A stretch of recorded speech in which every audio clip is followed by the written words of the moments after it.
And good morning. It is a Would You Rather Wednesday edition of Glenn Clark Radio. I'm Glenn. He's Griffin. Carson Triweekly is here, and he's got another. He's going to pay off a penalty today. So let's just for a second here. Let's cover everything. So we're going to try to get back into doing normal-ish shows starting today. We understand that Damar Hamlin obviously is still the central focus of the sports world. It appears as though there is trending towards good news with Damar Hamlin. Just a long way to go. His uncle told reporters yesterday that he went from being on 100% oxygen to being on 50% oxygen. I'm not an expert, but certainly when it means that you are no longer fully required to have help in order to breathe, when you're able to do some of that on your own, that would seem like a good thing. Again, not pretending to be an expert. Didn't even stay at a Holiday Inn Express last night. But that would seem like a good thing. We are hoping that will continue to trend in the right direction. I can certainly understand, and we're going to get into a second, what the NFL is doing. But I can certainly understand why the Buffalo Bills might still be uncomfortable right now. I can certainly understand why those players might still be in a place where they say, kind of like to know that he's definitely okay before I start thinking about football again. So I think that's an awkward spot for them to be in. But I do think that there was positive news yesterday, and so we're going to hope for more positive news today when it comes to Damar Hamlin, and the league is intending to play football games, so we are going to try to do some normal shows. It is very weird. It's very weird to talk about football still knowing that, there's a man sitting in a hospital, but this is the awkwardness of it. They're going to play. The decision was made, and apparently all teams were involved in the decision. That if we're to understand the NFL, and no one has come out loudly and said otherwise, unlike, this debate about what happened on Monday night and, the 5-minute thing, when the NFL put this memo out yesterday, we did not hear that from the Buffalo Bills or the Cincinnati Bengals, like, whoa, we never said we were okay with this. So, again, based on those things, I'm choosing that we're going to go ahead and do like a show, and we're going to prepare for the Ravens to play the Bengals and all of those things. And there's a lot more that we need to learn, for sure. Let me tell you what's coming up on the show today. William Rhoden, longtime sports writer, New York Times, incredible writer. He's been doing a lot for Anscape, ESPN's portal this season, and has written multiple times about the Ravens and Lamar Jackson. Was at the game again on Sunday night, despite the fact, of course, that Lamar Jackson wasn't playing. So I'm interested in what William Rhoden's kind of doing with this season-long look at the situation with Lamar Jackson and the Baltimore Ravens. We're going to talk to him about that. Jeremy Parr is currently the assistant athletic director at Loyola Blakefield. He is also an athletic trainer. And you may remember a few years ago, there was a situation that perhaps you might have thought about when you saw what occurred on Monday Night Football. And I apologize, I'm going to mispronounce his name, Peter Lackey. Sorry, I'm going to have to ask Jeremy how to pronounce his last name. I think it's Lake. Lake? Is it Lake? Okay, Peter Lake.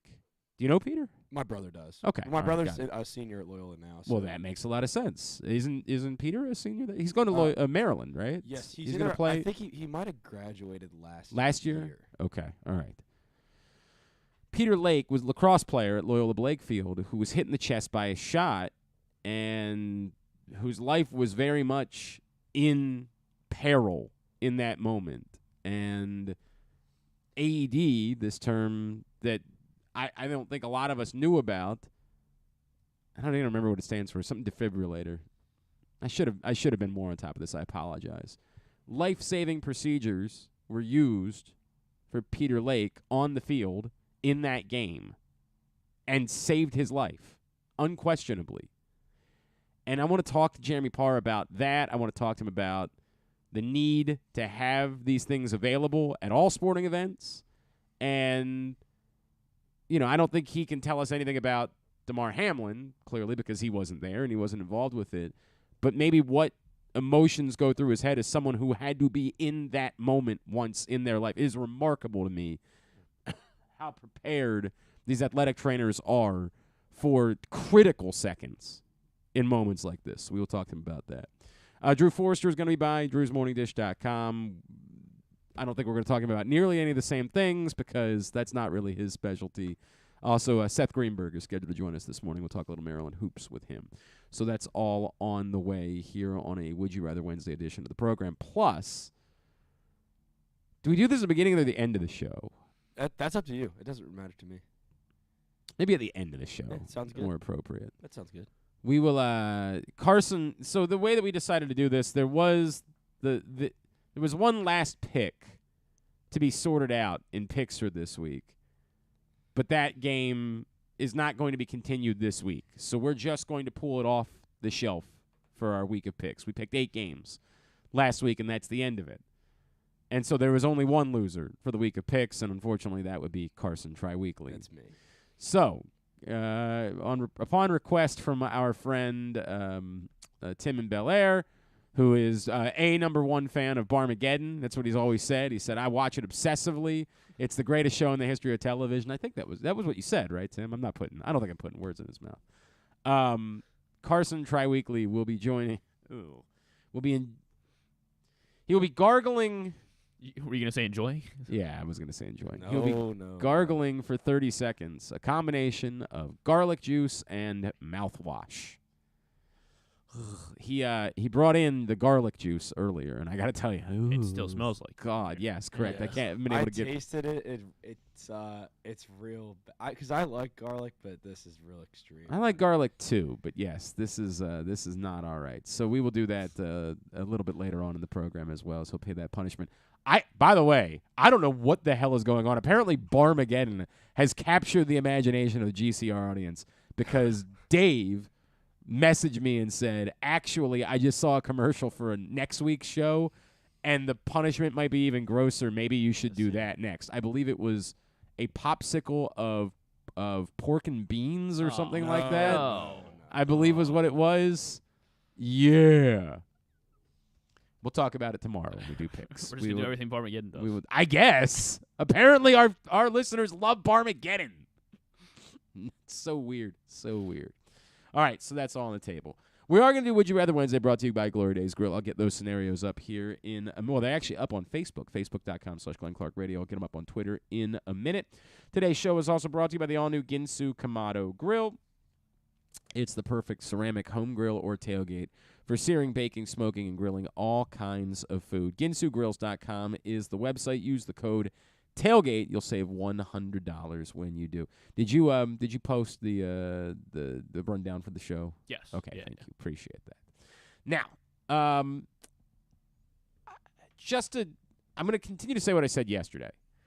All of our conversations this week involving the NFL, the Bills and Bengals, everything that's going on, I do continue to encourage us to use grace when we talk about this, because everything that I said yesterday, I still feel the exact same way. We are dealing with an unprecedented situation. There is no blueprint. There's no handbook to be given to say, here's exactly what you're supposed to do when you're dealing with a situation like this.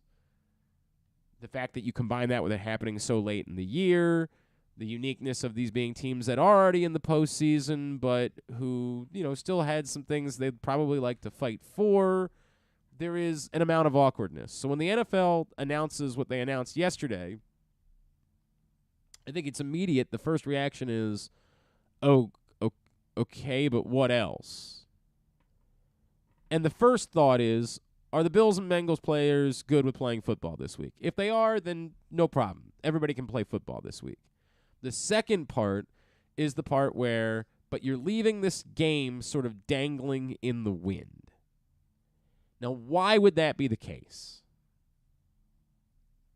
That comes off more like, well, hey, but these teams don't want to give up what could still be at stake.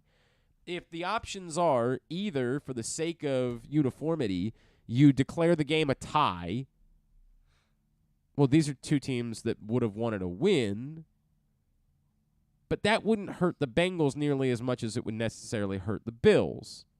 A tie or a no contest, and the Bengals clinch the division. And since the Bengals weren't in play for the number 1 seed anyway, all's good. Let me take that back. Is there a scenario where if both of the other teams lost, the Bengals? Now I got to remember everything off the top of my head. Let me just make sure I'm not saying anything stupid. I don't believe that the Bengals were in play. No, they could be. So for example, because the Bengals already beat the Chiefs, if they beat the Bills and both of those teams lost their Week 18 games, then the Bengals would get the number 1 seed in the AFC. It's just so unlikely that both of those teams are going to lose their Week 18 games that I would think that the Bengals as an organization practically would be in a better place to say, nah, this is not that big of a deal to us. The Bills and Chiefs aren't both losing in Week 18. This is nonsense. We don't need to play this game. The Bills stand to lose a little bit more if the game isn't played. Because then the Bills, who hold the tiebreaker over the Chiefs, would be left in a spot where they could end up being the number 2 seed and missing out on that first-round bye just because they didn't get a chance to play the game. Whereas if the Bills won out, they would be guaranteed to be the number 1 seed. So the NFL kind of talks the team, says, hey, what do you want to do? All right, we think we're being ready to play football this week. Okay, great. We don't really want to delay the postseason from starting. Do the Bills say back, right, but we also don't want to voluntarily give up the number 1 seed in the AFC and a first-round bye.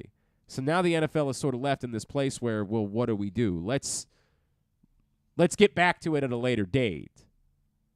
Well, there isn't a whole lot of later date available at this point. The next step is obviously the impact that it has on, say, the Baltimore Ravens, who have a decision to make about who plays, who doesn't play, how they treat this game on Sunday. First of all, they don't even know what time they're playing the game. 4 days out. And again, I get it. Not nearly as important as the life and the health of Damar Hamlin.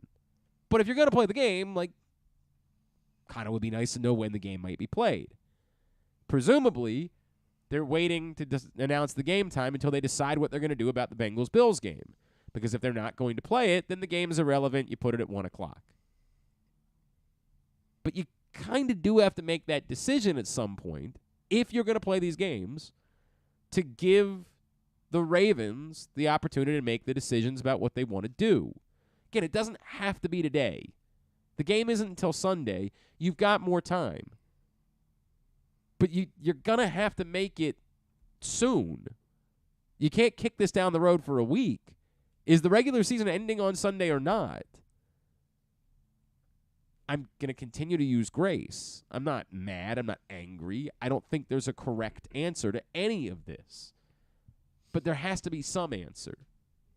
And that's the awkward spot that the NFL finds itself in, which is why I think a lot of us thought the better idea would just be go ahead and make a decision now about dumb Pro Bowl week. Pause. Buy yourself the time. The scenario that a lot of us have talked about, postpone all of this week's games to next weekend, only play Bengals-Bills this weekend, get everybody back together.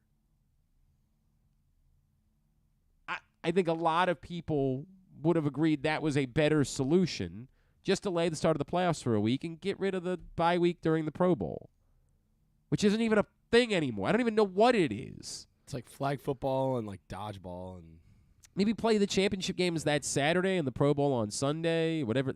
I mean, are they doing the Pro Bowl on Sunday? Well, whatever. I'm not even going to know. Who cares? Who cares? I don't know. I think it's why a lot of us felt that way. Is because there is still enough at stake that it's not simple to just cancel this game. It's not easy. It would be so much nicer if the Bills had already clinched the number 1 seed and the Bengals had already clinched the division and knew that they couldn't. All of those things would make it easier for the NFL to just say, look, we don't need to play this game. Not necessary. But that's not the case, which is what makes this awkward. The Bills are sitting in a scenario right now, while they're also, concerned about their teammate, where there's a scenario where the thing that they had in control, in their destiny determined whether they were going to be the number one seed in the AFC, could now simply be determined by the NFL making a decision on a whim. It's tough. And again, I keep coming back to it. There isn't a correct answer. I'm not mad. I don't think we need to we've got to show grace. But I can understand why it's not easy. It's part of the reason why I want to show grace. I can understand why it's not an easy decision for anyone to make at the moment. We'll find out. Presumably, I've got to think that if the NFL, these teams are going to practice today. Everybody gets to work for these games. I would like to hope that the NFL will not drag this decision out too much longer, but I could understand why. I mean, I keep saying this. I keep finding myself in a rock and a hard place here, right? Like, I think they don't want to play the game. I think the NFL wants to get to the playoffs already. It's on a calendar. People have made plans. I think it would be the preference of the league to say, we're just not going to play the game. And I think that a lot of people involved could be willing to understand, like, hey, this is an unprecedented situation. That's what it is. It's still tough. It's a tough sell to go back to the Buffalo Bills, as shaken as they are, and say, oh, and by the way, we're also probably taking the number one seed away from you. I mean, I don't know that they would have beat the Bengals. I think a lot of us thought they weren't going to beat the Bengals on Monday night. But at least they had the right to do it themselves. It's a very difficult thing to do.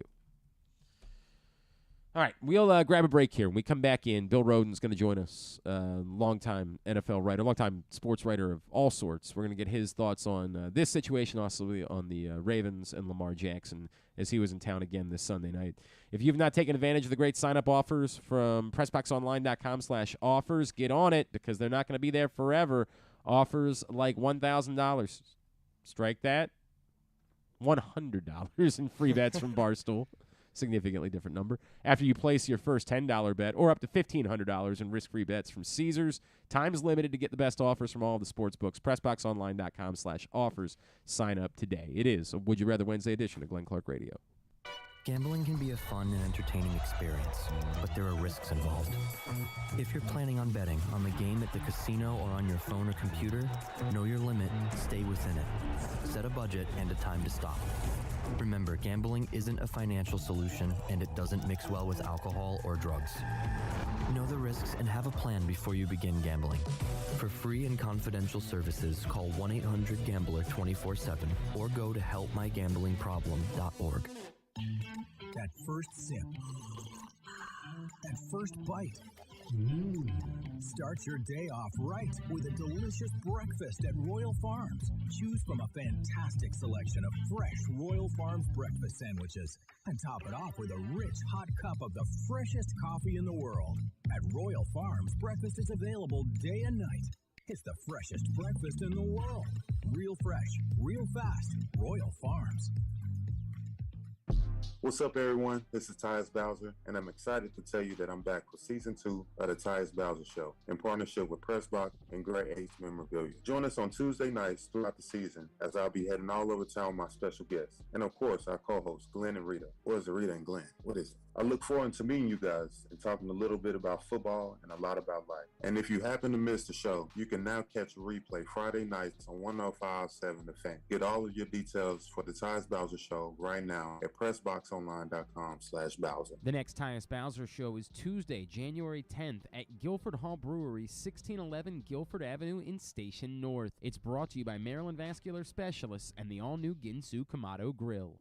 Sports betting has come to Maryland, and we're ready to help you win some money. Tune in for Simply the Bets every Tuesday morning at 11:40. FanDuel Sportsbook GM Leon Twyman and VSiN's Aaron Oster join the guys every week to give you all of the info you need and offer you a few winners. And every other Thursday at 11:40, tune in for Weekend at Bookies as Andrew Stecca and Alloy Sports' Brad Kronthal help make you some money for the weekend. So come win some money with us on Simply the Bets every Tuesday and Weekend at Bookies every other Thursday. Brought to you by the FanDuel Sportsbook at Live Casino and Hotel Maryland. Listen at PressBoxOnline.com/radio. Watch at YouTube.com/PressBoxOnline. The weather outside is really unpleasant, so it's time to warm up with some comfort classics this winter at your neighborhood Glory Days Grill. Try the Twisted Ribs and Wings combo. It's 2 full pounds of meat, the mac and cheese bites, Mr. Richards meatloaf, the citrus salmon, the winter spinach salad, and for dessert, here's internet radio personality Griffin Bass to tell you about the bourbon butter cake.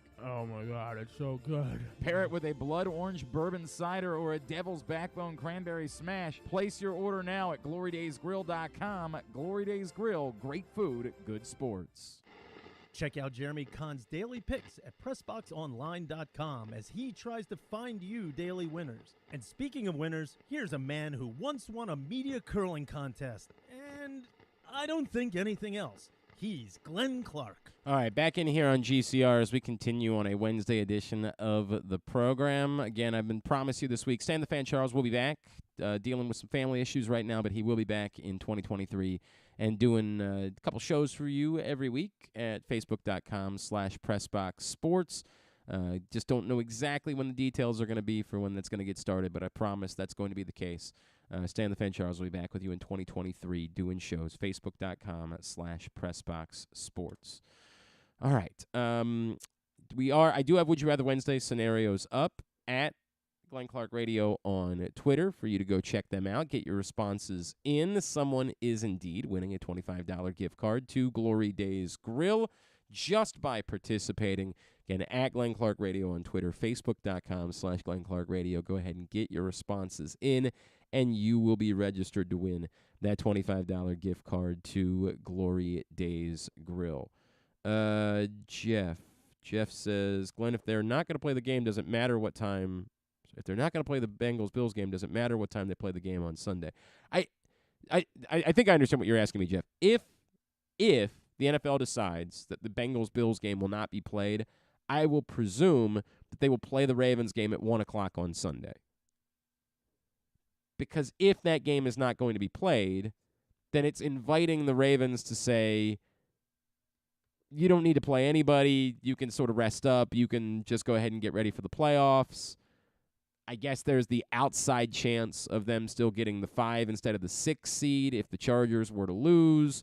But presumably at that point, if they know with certainty that the division is off the table, the Ravens probably go about, and not just, at that point, we're not just talking about, the quarterback, because we don't even know if Lamar Jackson would be able to play at all. But we're talking about, they might choose to not play J.K. Dobbins. They might choose to not play Mark Andrews. They might choose to not play insert name here, just kind of go through the motions of a Week 18 game. And I would still think that they would want, for the 4 o'clock games, those games to have at least something still at stake. So my guess in this decision-making is that whenever they decide whatever they're going to do about the Bengals-Bills game, if they're going to play it, then the Ravens game will be played at 4 o'clock because the division would still be at stake. Then we can get into the debate about what the Ravens do if that's the case. And, again, it's not nearly as important as the life of DeMar Hamlin, obviously, but that conversation can occur.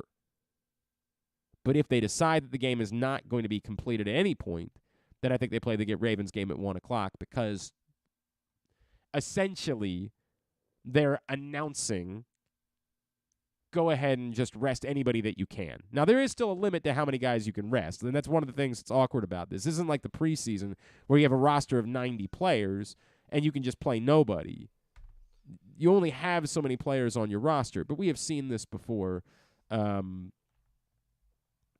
late season situations, we have seen these scenarios where teams just try to get through, don't really do a whole lot. You play Anthony Brown for the game because you don't even want to risk Tyler Huntley getting hurt, because if Lamar's not back for the playoffs, you'll need Tyler Huntley then. You do a lot of those things in this final regular season game if you know nothing really is at stake. And the Chargers just aren't likely. And I say there's nothing at stake.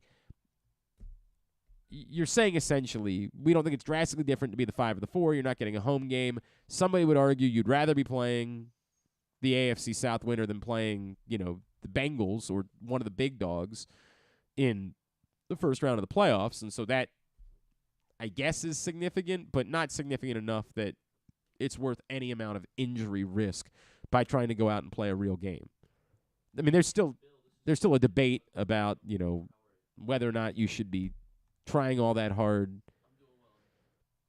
just to get a home game. There are people who would share the opinion that just even trying to get a home game isn't worth any amount of injury risk.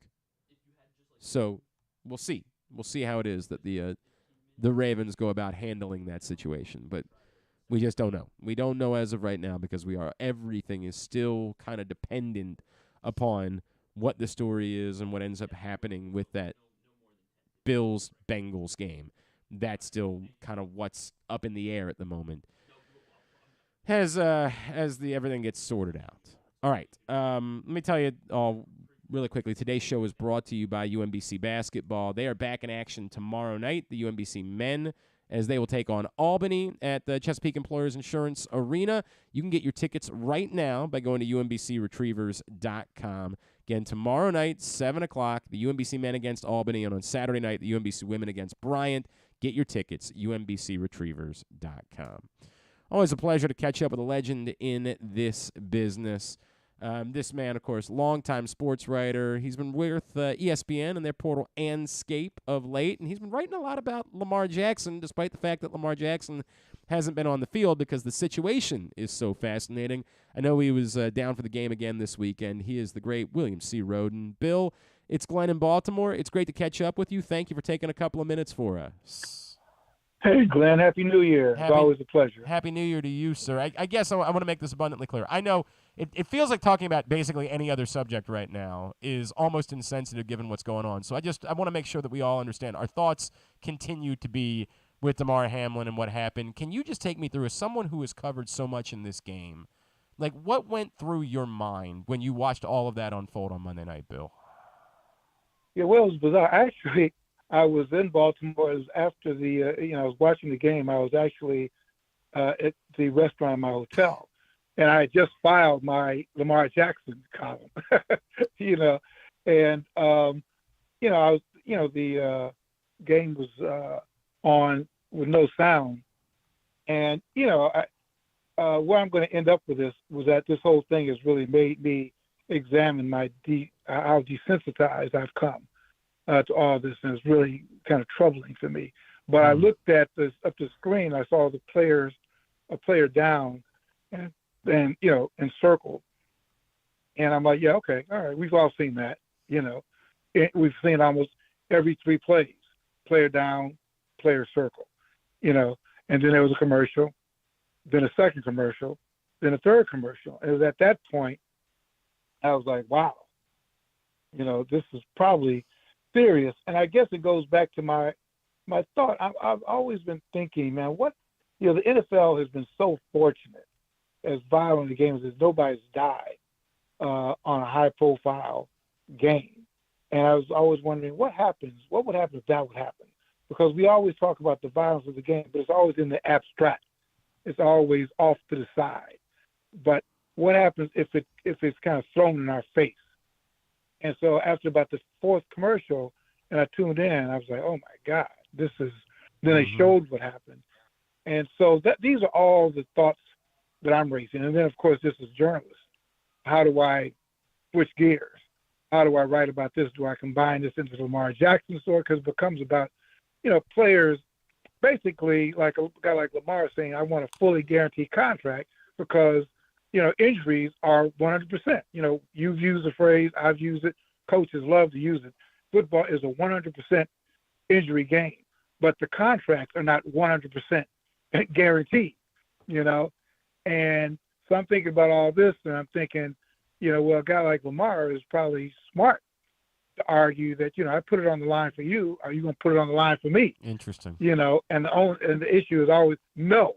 We lease your body. We're not giving you any guarantee. We'll give you some money guarantee. We're not fully guaranteed because, you lease your body. You know what you signed up for. So I'm thinking, Glenn, of all this stuff, man. The humanity of it, but also how do you put this into a story, into a column? And finally, I think I've got a column maybe up now, but it's basically I really had to do some old soul searching about how desensitized I've come over the years to this violence and injury, and how I think we all have come with the fantasy football and now gambling. We're kind of thinking, does this screw up the point spread? Does this screw up my fantasy football team? So that I know I'm going in circles, but these are all the things that I have been thinking about. But particularly my own complicity to this whole thing. Bill, we're having this conversation in the first segment of the show, like, hey, the Ravens don't know whether or not the Bengals are going to play this game, and so, how do they handle, do they play their players on Sunday? And, like, having the conversation, you just realize, like, how kind of callous it feels because none of it actually like, it matters because they're going to play the game and somebody's going to have to make a decision on the whole thing, but it doesn't really matter given the context of what we're talking about. And so those things that you're talking about, I have 100% felt them this week, which is I know this is my job and I'm supposed to have these conversations, but, boy, it feels really empty attempting to have these conversations. Yeah, no, it does. I mean, even our conversation, we had, the theme of the call was supposed to be, I think before you contact me, I think it was before this happened. Right. And it was going to be about Lamar. And you're right. Anything you talk about, it seems kind of irrelevant. And I'm sure for players playing now, I'm sure there are players who've got these incentives that they need this last week to meet some incentives, sacks, catches, and they want to play just for financial reasons. And it's everybody's being mercenary. And, we don't even take us inside the conversation going about whether to play the games and seeding because there's certain because optics are so important in the NFL. Optics are so important. We were talking about what about a police officer whose partner is shot, or the fireman. There's full expectations that oftentimes they're supposed to go back on duty. But again, that's not being played out like the NFL, And so you're right. I mean, should the NFL cancel games next weekend? And they said, well, we got the Super Bowl on a schedule. We got, TV contracts. Are we supposed to give do we give the TV networks back their money because they got to refund money to advertise? I mean, how do we process the cold, hard, I think you mentioned a good, good phrase, callousness. How do we separate hard, cold business with callousness? And how do you and I mean, you're right. This is not only our job, but to a certain extent, we're all going into the Monday night game, and this is like the biggest game of the season. Right. And if you're in Baltimore, you're glued because it has so many implications. And it's a lot, man. I felt I was at the Kentucky Derby, I think it was 2008, when 8 Bells died. Right after finishing the track. And it was at that point I said, you know what, I'm done with this. Because I've been critiquing the industry, and 8 Bells died, and I'm like, man, I'm tired of giving this industry a pass. I'm done with this. And at what point do you get to the same point with the NFL? Because that whatever decision you make is like a drop in the bucket because they print money and people are going to watch, they're going to bet, they're going to keep their fantasy teams. And the only thing that's giving us pause now is that we just have not heard anything. And, you just are praying that you just hear some type of, quote unquote, good news, and it's kind of troubling that we haven't heard anything. The great Bill Rhoden is with us here on GCR this morning. Bill, what you just said, it's really resonating with me, because if in the next 24 to 48 hours we get to a place where it looks like Damar Hamlin is going to survive and is going to be able to continue living his life at some point, I do think what the unspoken part is that within a week or two, we might have forgotten all about this. Like, we might just only think about the games that are being played on the field and the fact that we love football and all those things that you brought up a second ago that we love about football. So, on the flip side, if Damar Hamlin had died on the field on Monday night, it could have had irreparable harm to the NFL. Is there a danger in us just sort of getting to a place where, well, he survived, so, all's good here. We love football. Let's just go back to treating football the exact same way. Yeah, and I think, I'm listening to another show, a political show, and they raised a question in this era: what does it take to end a person's political career? We're dealing with George Santos, the Republican out of New York, who's lied about every single aspect of his life, and that was not enough to to this date remove him from office. And then we've seen so many things, the lies, and the lack of shame. Even I saw something that Skip Bayless tweeted, which was totally insensitive. But we're in an era which, like Skip has mastered, where shamelessness is good, because shamelessness is clicks. Shamelessness is clicks. Shamelessness is attention. And that's in the backdrop of the NFL, where what does it take for a multi-billion-dollar industry to be brought to his knees? I mean, is it somebody dying on the field? And I think there's a general, you call it callousness, I call it desensitivity, that and we become anesthetized to all this. And you're like, what does it take? And is this a snowball rolling down a hill, and that it just takes oblivion? But it's good that we're having these conversations, and it kind of gets even back to Lamar in a way. I mean, not totally, but if he's saying, listen, do I really want to? I'm injured, and I think all players are asking, do they really care about us? And the question is, well, to an extent, but you kind of all, what's the phrase, next man up? You kind of all are replaceable pieces, because the show's going to go on. If it's not you, it's going to be somebody else. So I just think those of us in this business who have airways and columns, that kind of stuff, we're in a weird spot ourselves about how we advocate for the show going on. Bill, I know I need to let you go here in 1 second. I have an old radio partner who's going to come in and hang out with me this morning, Drew Forrester. He and I talk about Lamar, and Drew's got a point that, hey, look, if this doesn't end up with the Ravens keeping Lamar, life will go on. It's not the end of the world. They'll find another quarterback. They had to replace a quarterback once upon a time. That's the way that it goes. I of course, know that that's true, right? Like, this is we learned this week. There are actual life and death matters. This is not a life and death matter.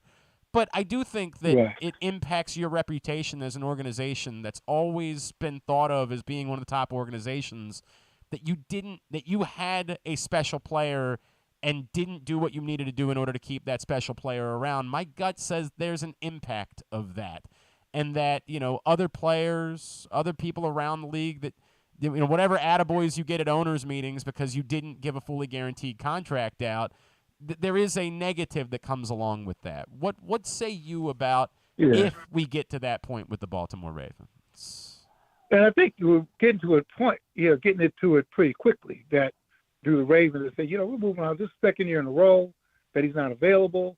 And then the problem is you've got this climate. You see Joe Burrow, the rise of Joe Burrow, the rise of Josh Allen, the rise of Trevor Lawrence, the rise of, the kid with the Chargers. Yeah, Justin Herbert. Yeah. You see all these guys. What the hell, man? And even you were beaten Sunday night by a 24-year-old kid, rookie from Pittsburgh, and you're like thinking, well, hell, why we need to get somebody like this, and this thing with Lamar, second, what I'm saying? And these are cold, hard decisions about, we tried, we had this experiment, he wants fully guaranteed. Maybe Lamar goes down to Miami, and we try to find somebody. And these are these cold, hard decisions. And so yeah, I mean, I think that we may be closer to that point than we would have thought in 2019 when he's the MVP and everybody's talking about, guys like that and Justin Fields and the kid in Arizona, and the kid in Philadelphia, Hurts, that was a rave, and now people, well, I don't know, we like Trevor, we like Justin, we like Burrow, we like Josh Allen, so yeah, I mean, I think that you're probably, the only thing that salvages this is that, Lamar makes this miraculous return and leads the Ravens to Glendale, and then we're having a different conversation. But, to the point of the conversation, it's even hard for us to get there because we're thinking about, what's going to happen to this second-year player who's laying in the hospital. Correct. Fighting for his life. What the hell? So. Correct. All right. It's going to be tough. There's no question about it. I can't wait to see the column at Anscape that you wrote this week, Bill Rhoden. I always appreciate you taking time for us. Let's do this again at some point where maybe where we've gotten some good news. And I don't mean to be so callous, but I appreciate it as always. Thank you for taking the time for us. Hey, Glenn, it's my pleasure, man. I hope everybody has a great New Year. Same to you, my friend. The great Bill Rhoden with us here on GCR. Drew Forrester is in studio with us this morning, drewsmorningdish.com. I know you wrote about this yesterday at your website, which I actually visited, believe it or not. That it's just really difficult right now. It's really difficult to just try to do a show and talk about sports and anything other than thinking about that, a young man's life is hung in the balance this week. Yes. Yeah.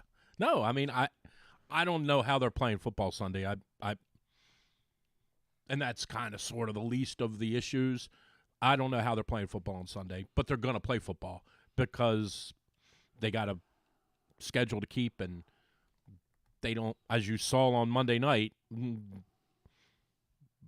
football is the most important thing. And then everything else that happens after that is secondary. So, they're going to play. I don't know how they're going to fix this game or what they're going to do about this game.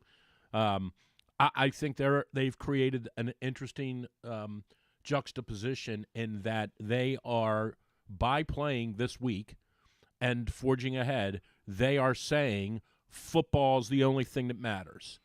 And yet, if they don't play the game from this past Monday, which potentially involves 5 different scenarios percolating out of it, they're then saying, well, football really matters, but that game doesn't matter. And so I think they've created, and I don't know that I have the solution, because I don't think the solution is to play today. As much as you've seen some people in the last 24 hours saying, get the Bills back on the plane, fly them out here, and let's get back to the business of football. Like, that's not the answer either. So the league, this is an unprecedented. I know we had this in 1963 with President Kennedy's assassination. Right. And to some degree, we had it on 9/11, but that was, those weren't football issues. Those were societal issues. But when I say this, I'm not defending the league, but the league didn't ask for this to happen. To the degree that no one deserves this, right? This young man didn't deserve this. These two teams didn't deserve to stand there and watch it. The 1,200 or 1,000 of the 1,300 players around the league who weren't playing on Monday didn't deserve to watch it. Like, no one deserved this, but it happened. And, when it happens, now you start trying to kind of figure out, okay, what mitigates the impact of this? And so it's a hornet's nest. I mean, it really is. It's a very, very difficult thing because you've you've played this entire season, and I wrote today about this faux outrage on Skip Bayless. It's a joke. Like that Van Pelt said the exact same thing that Skip Bayless said, albeit 75 minutes later because he didn't come on the air until whatever time it was, 11:15 or whatever. But that everybody said the same thing on Monday. Everyone said the same thing. Everyone said as soon as it happened, and I tweeted this out right away. No, I'm not bragging about this. I said right away, this is not an injury. You could tell, this is way worse. I mean, I said that 5 minutes in when they came back from the second break and Joe Buck sounded like they had just found a close relative of his in a car somewhere. Like, you could tell there was a very obvious air and level of concern. And I said right away, like, this is not an injury. You should be praying for this kid. Like, this is not an injury. But then the next thing you say is, and I said this right away too, they can't play football again tonight. They can't play football. They just watched this guy get revived on the field. Right. They can't play football. Right. So then the next question is, well, what are they going to do about the game? Like, it's very, very obvious that that's the next question. Well, it doesn't make you a terrible person to say that, because it's the very next thing you say is they can't play tonight. You're not going to 5 minutes. They just revived this guy on the field. You're going to make these guys go play football in 5 minutes? No, you're not. Okay, well, we're not. But now what do we do? Right. Do we keep them here? Do we say to the Bills, right, go back to your hotel? Right. And come back tomorrow night? Well, no, we're not doing that either. And nobody knows. Right. No, and this is what I keep using the word grace. Like, I feel like we are missing something because we're not considering grace in the league is a really, really, really easy target. Of course it is. Because they've screwed up ungodly numbers of things over the years. Right. The league's an easy target. Yes. And in the same way that Bayless is an easy target. Because of his persona. Because he's a clown, yes. Right, because he's a heel. And so if we're doing wrestling, he's a heel. And Van Pelt is a babyface. Like that's what they are, right? So the league is an easy target with this.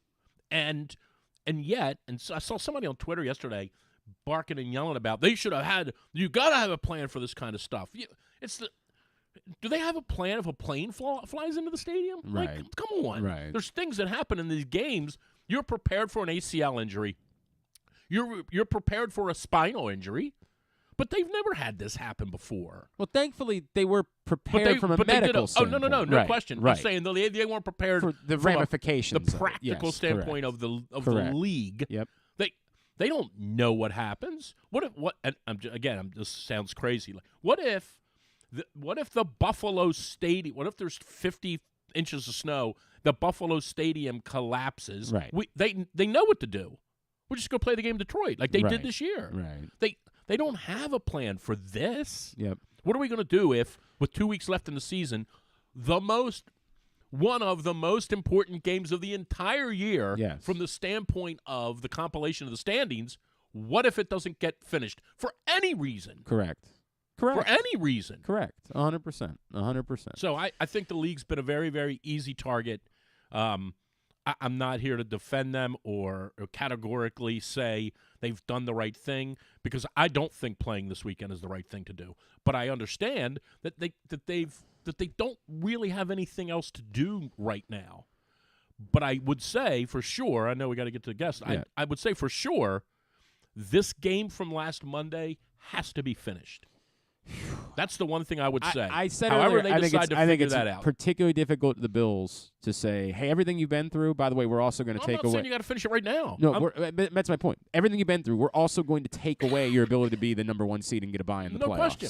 Like, after everything else, no doubt, by no power of your own, we're going to take that away from you. It's 100% very difficult. 100% agree. But at some point, somehow, they have to figure out a solution to have this game played. And I still contend, to me, the easiest thing to do would be to take a week break, not play. I think just take a break, resume this game on Sunday night or Monday night. Right. Let them play and it then out. Play week in the following week. Just right. move everything I've thought the same thing. But again, I'm willing to give grace in this situation. I'm going to ask you to give some grace here because we're going to bring a Loyola guy on.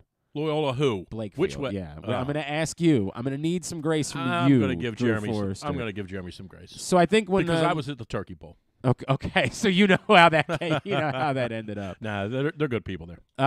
So I wanted to bring this man on because I think when we saw these scenes unfold on Monday night, a lot of us in this area thought back to something that occurred not that long ago here, and I think it's an opportunity to teach a lesson about what you and I were just talking about as far as the medical preparation. I had 5 friends of mine that were at this game that we're going to talk about. With Peter Lake. At Wow. the lacrosse game. Wow. I had 5 people there that I know. Jeremy Parr is the assistant athletic director at Loyola Blakefield, an athletic trainer, and he was involved that day in, frankly, saving the life of Peter Lake on the field, and he is with us now here on GCR.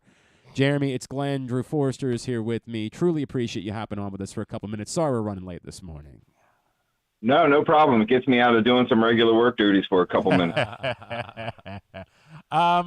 Jeremy, I guess let me just start with that. For people that aren't familiar with Peter's story and what happened that day, can you take me back to that day, what unfolded, and what you all had to do? Because I think it's going to set the tone for the conversation that we need to have.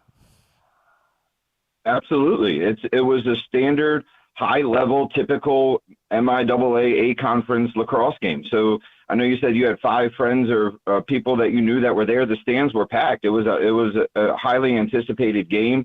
Late in the first quarter, a very innocent, normal-looking type play that you see in lacrosse 1,000 times during the year. Attackman takes a shot.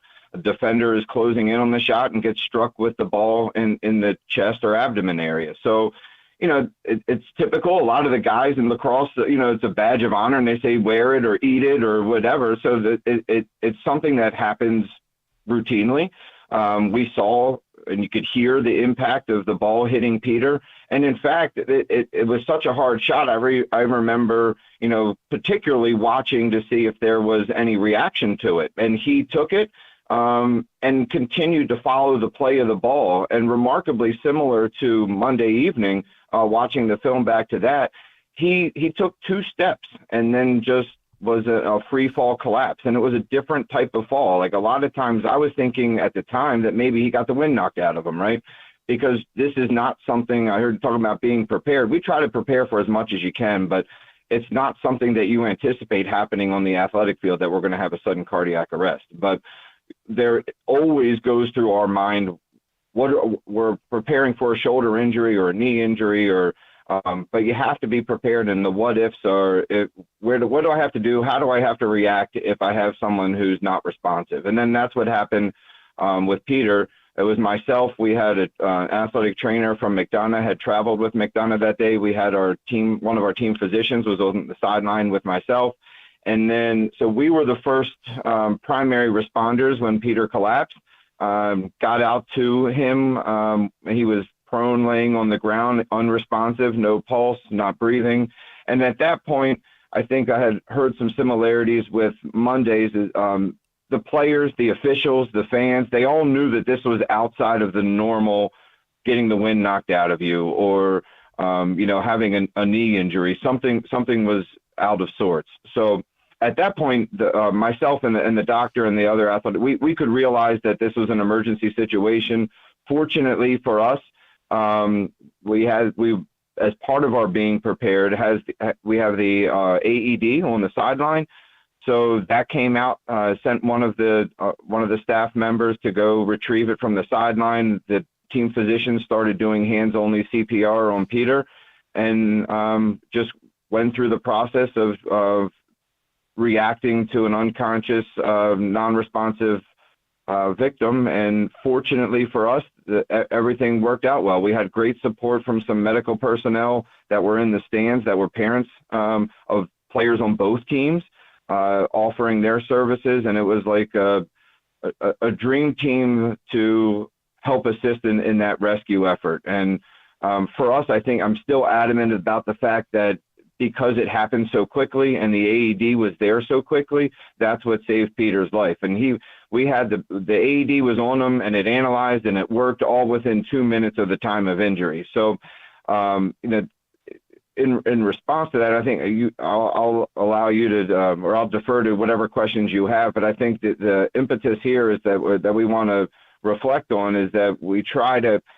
Not everyone has the resources that the NFL or pro sports or Division I So like we have to think about this can happen. Like I don't see any, like I don't want to speculate on what the injury is with DeMar Hamlin, but that's a very innocent, normal activity that happens in an NFL game. And so there could be an underlying condition. There could have been just, this is the perfect storm of how a cardiac arrest may happen. With Peters, you have to have high impact, like a blunt force trauma directly over the heart at the specific millisecond of the cardiac cycle for this to happen. So it is so rare for it to happen, but it's even more rare to have a survival. The survival rate's like less than 5%. So this happens more commonly in youth sports or high school age or recreational. And it happens with kids that get hit with a baseball or a hockey puck or a lacrosse ball. And there aren't the resources at that facility to either have personnel or the AED to revive them. So unfortunately, that's the tragedy, and that we don't normally see the success stories like we were fortunate to have. So Jeremy, that's really you said it. That's really the crux of this whole thing, right? Is without that device, this young man wouldn't have made it. Correct. And so I guess just from the practical standpoint of understanding how it all works, what's the timeline? What's the timeline for him on the ground? What's the difference between survival and not surviving in terms of minutes? Because you've got to have this device present with you. It can't be over in the gym. It can't be in the locker room somewhere. Like, give us an idea of that, because I think from this, there really should be a push for every school to have one of these devices on hand right then. Because is it 1 minute? Is it 5 minutes? What's the timeline? Yeah, the key is 3 minutes. 3 minutes is kind of like the marker that we all try to get it done by. Okay. And that's a great point. That there are a lot of schools and rec councils, and I've talked to some people that, I went to college in Salisbury, and I had some lacrosse buddies that would reach out to me that they're now working at for a club in New York, or they're somewhere in a different part of the country, and they're part of organizing and being responsible and supervising their activities. And he said, you know what? We might have 20 teams going on, and we're at this complex, and we have an AED at the complex, but it might be a 5-minute jog if we got someone in shape to get there. It may or may not be locked up, and then 5 minutes back. That's too late. So you might have in your head that, oh, we're okay because we have an AED at school or at a complex or at a rec center, but is it readily accessible within 3 minutes? Glenn, I wanted to, and this isn't promoting anything one way or the other. The American Heart Association did a nice little dramatization of Peter's story last year, and it's a 4-minute clip. It's on YouTube. It's on American Heart Association, and it explains the basic necessities of knowing hands-only CPR. If you're you don't have to. It helps that we have a medical background, but I want to encourage people, if you don't have a medical background, just knowing how to perform hands-only CPR. An AED is a voice-prompted device, and it has visual pictures on the back of it. It's not an intimidating thing. If you're at a pool over the summer, you're at a rec center, and it could be an athlete, it could be a spectator, it could be an official, it could be a coach. If someone collapses and they don't have a heartbeat, don't be afraid to use the AED. We have to have them accessible, but anyone can use them, and you're not going to do more damage or more harm. I think people are intimidated to use it because they don't want to feel like they're going to do something wrong or hurt an individual, Yeah, it stands out big time to me. Jeremy Parr from Loyola Blakefield is with us here on GCR.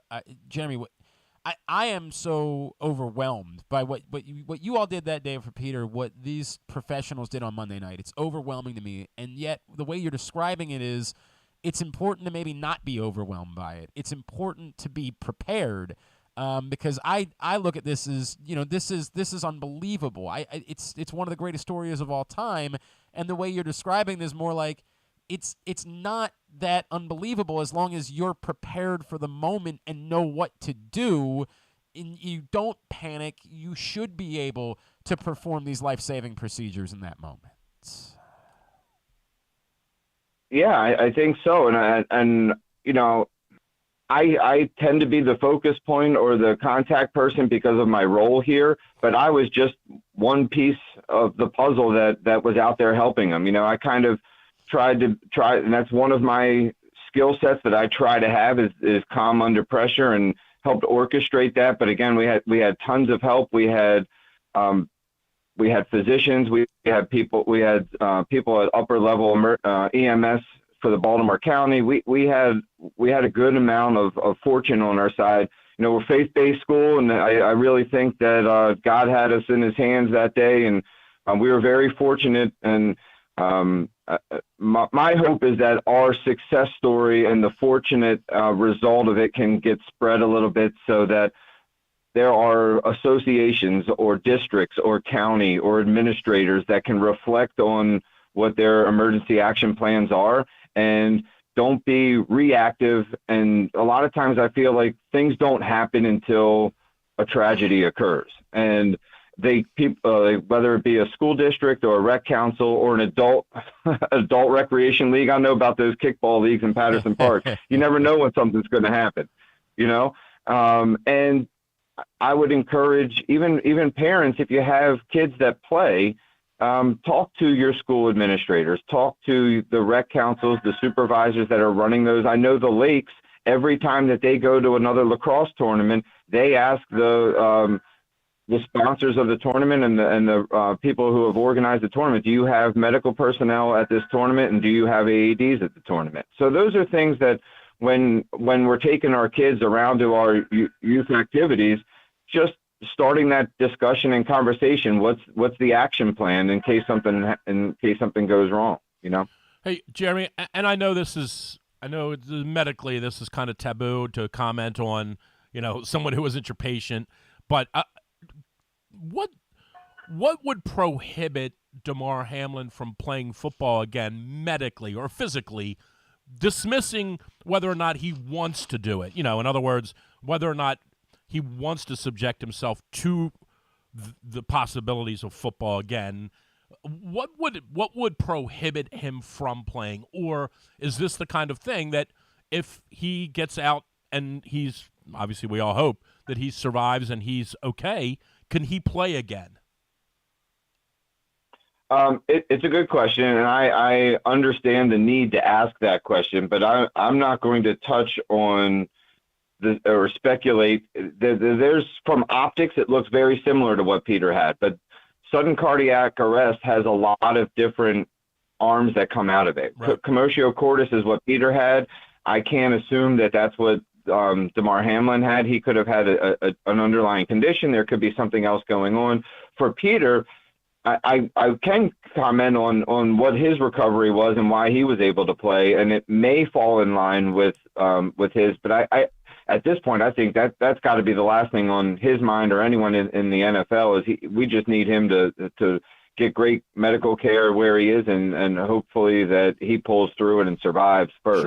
Sure. His path may be different than Peter's. Peter was alert, awake, and in fact asked if he could go back in the game after he was revived, because he collapsed and doesn't recall anything from. He remembers getting hit, and then he blacked out, and he doesn't recall anything after that. Gotcha. So when he was revived, he kind of, it's a spontaneous reaction, and he kind of sat up and he was disoriented, and he looked around and he asked us what happened, and he asked if he was all right and he could play. So I said, no, we're going to put you in the ambulance and you're going to get transported to the hospital. And he was under medical care at the hospital for about 48 hours, but then we had an absolute rock star of a sports cardiologist with MedStar that we connected with. And he was in charge of the battery of tests of making sure that his heart was strong enough and, try to minimize risk when he did return. So the astonishing thing with him too, and I guess it helps being, 16 years old and an elite level athlete. So Peter returned to play 2 weeks after that injury. And we were joking with the doctor, said he apologized to the family. He said, I'm pretty confident I might have broken a rib or two when I was doing chest compressions, which he ended up not doing because that happens sometimes. But if in fact that would have happened, he would have been out longer with the rib fracture than he would have been with having a heart that wasn't functioning. Wow. Because it was restored so quickly. And the cardiologist that we used basically made the analogy. It's like being struck by lightning. It's very unlikely that it happens again. There's no medical reason for him not to be able to play because he's passed all the tests and his heart is strong. Now, they did take some proactive additional actions they had a custom-made chest protector with some Kevlar in it. And it's fun. It's ironic. When this happened in April of 2021, U.S. Lacrosse had just mandated that all goalies had to have a newer chest protector that helped, because this was an injury that usually or typically would happen with goalies because they would get struck with a shot. And then collapse after the impact of the shot. So they're more vulnerable than the field players. So U.S. Lacrosse had made that rule regulation or upgrade beginning in 2021 for goalies, and then it was in the process of being required in 2022 for all field players as well. So that's a step in the right direction. I think sometimes people feel like, oh, I'll just have a different chest protector and that'll prevent anything from happening. It helps decrease the risk, but it's not a substitute for having the right personnel and the right equipment on the sideline to respond to a cardiac arrest. But Jeremy, it sounds like before we let you go, the big takeaway is AED everywhere where you're participating in athletic events, AED presence, and for dummies like myself, it's time to go out and maybe get CPR training and learn CPR and be prepared to be able to help and assist in these moments. Yeah, I would encourage any listener, just go on to AmericanHeartAssociation.org. There's on YouTube, there's a good dramatization of Peter's story. It gives you links and groups that you can learn the hands-only CPR. And even if you're a coach and you want to take, or you're an AD at a school and you want to get your staff trained, I think that's a great idea. And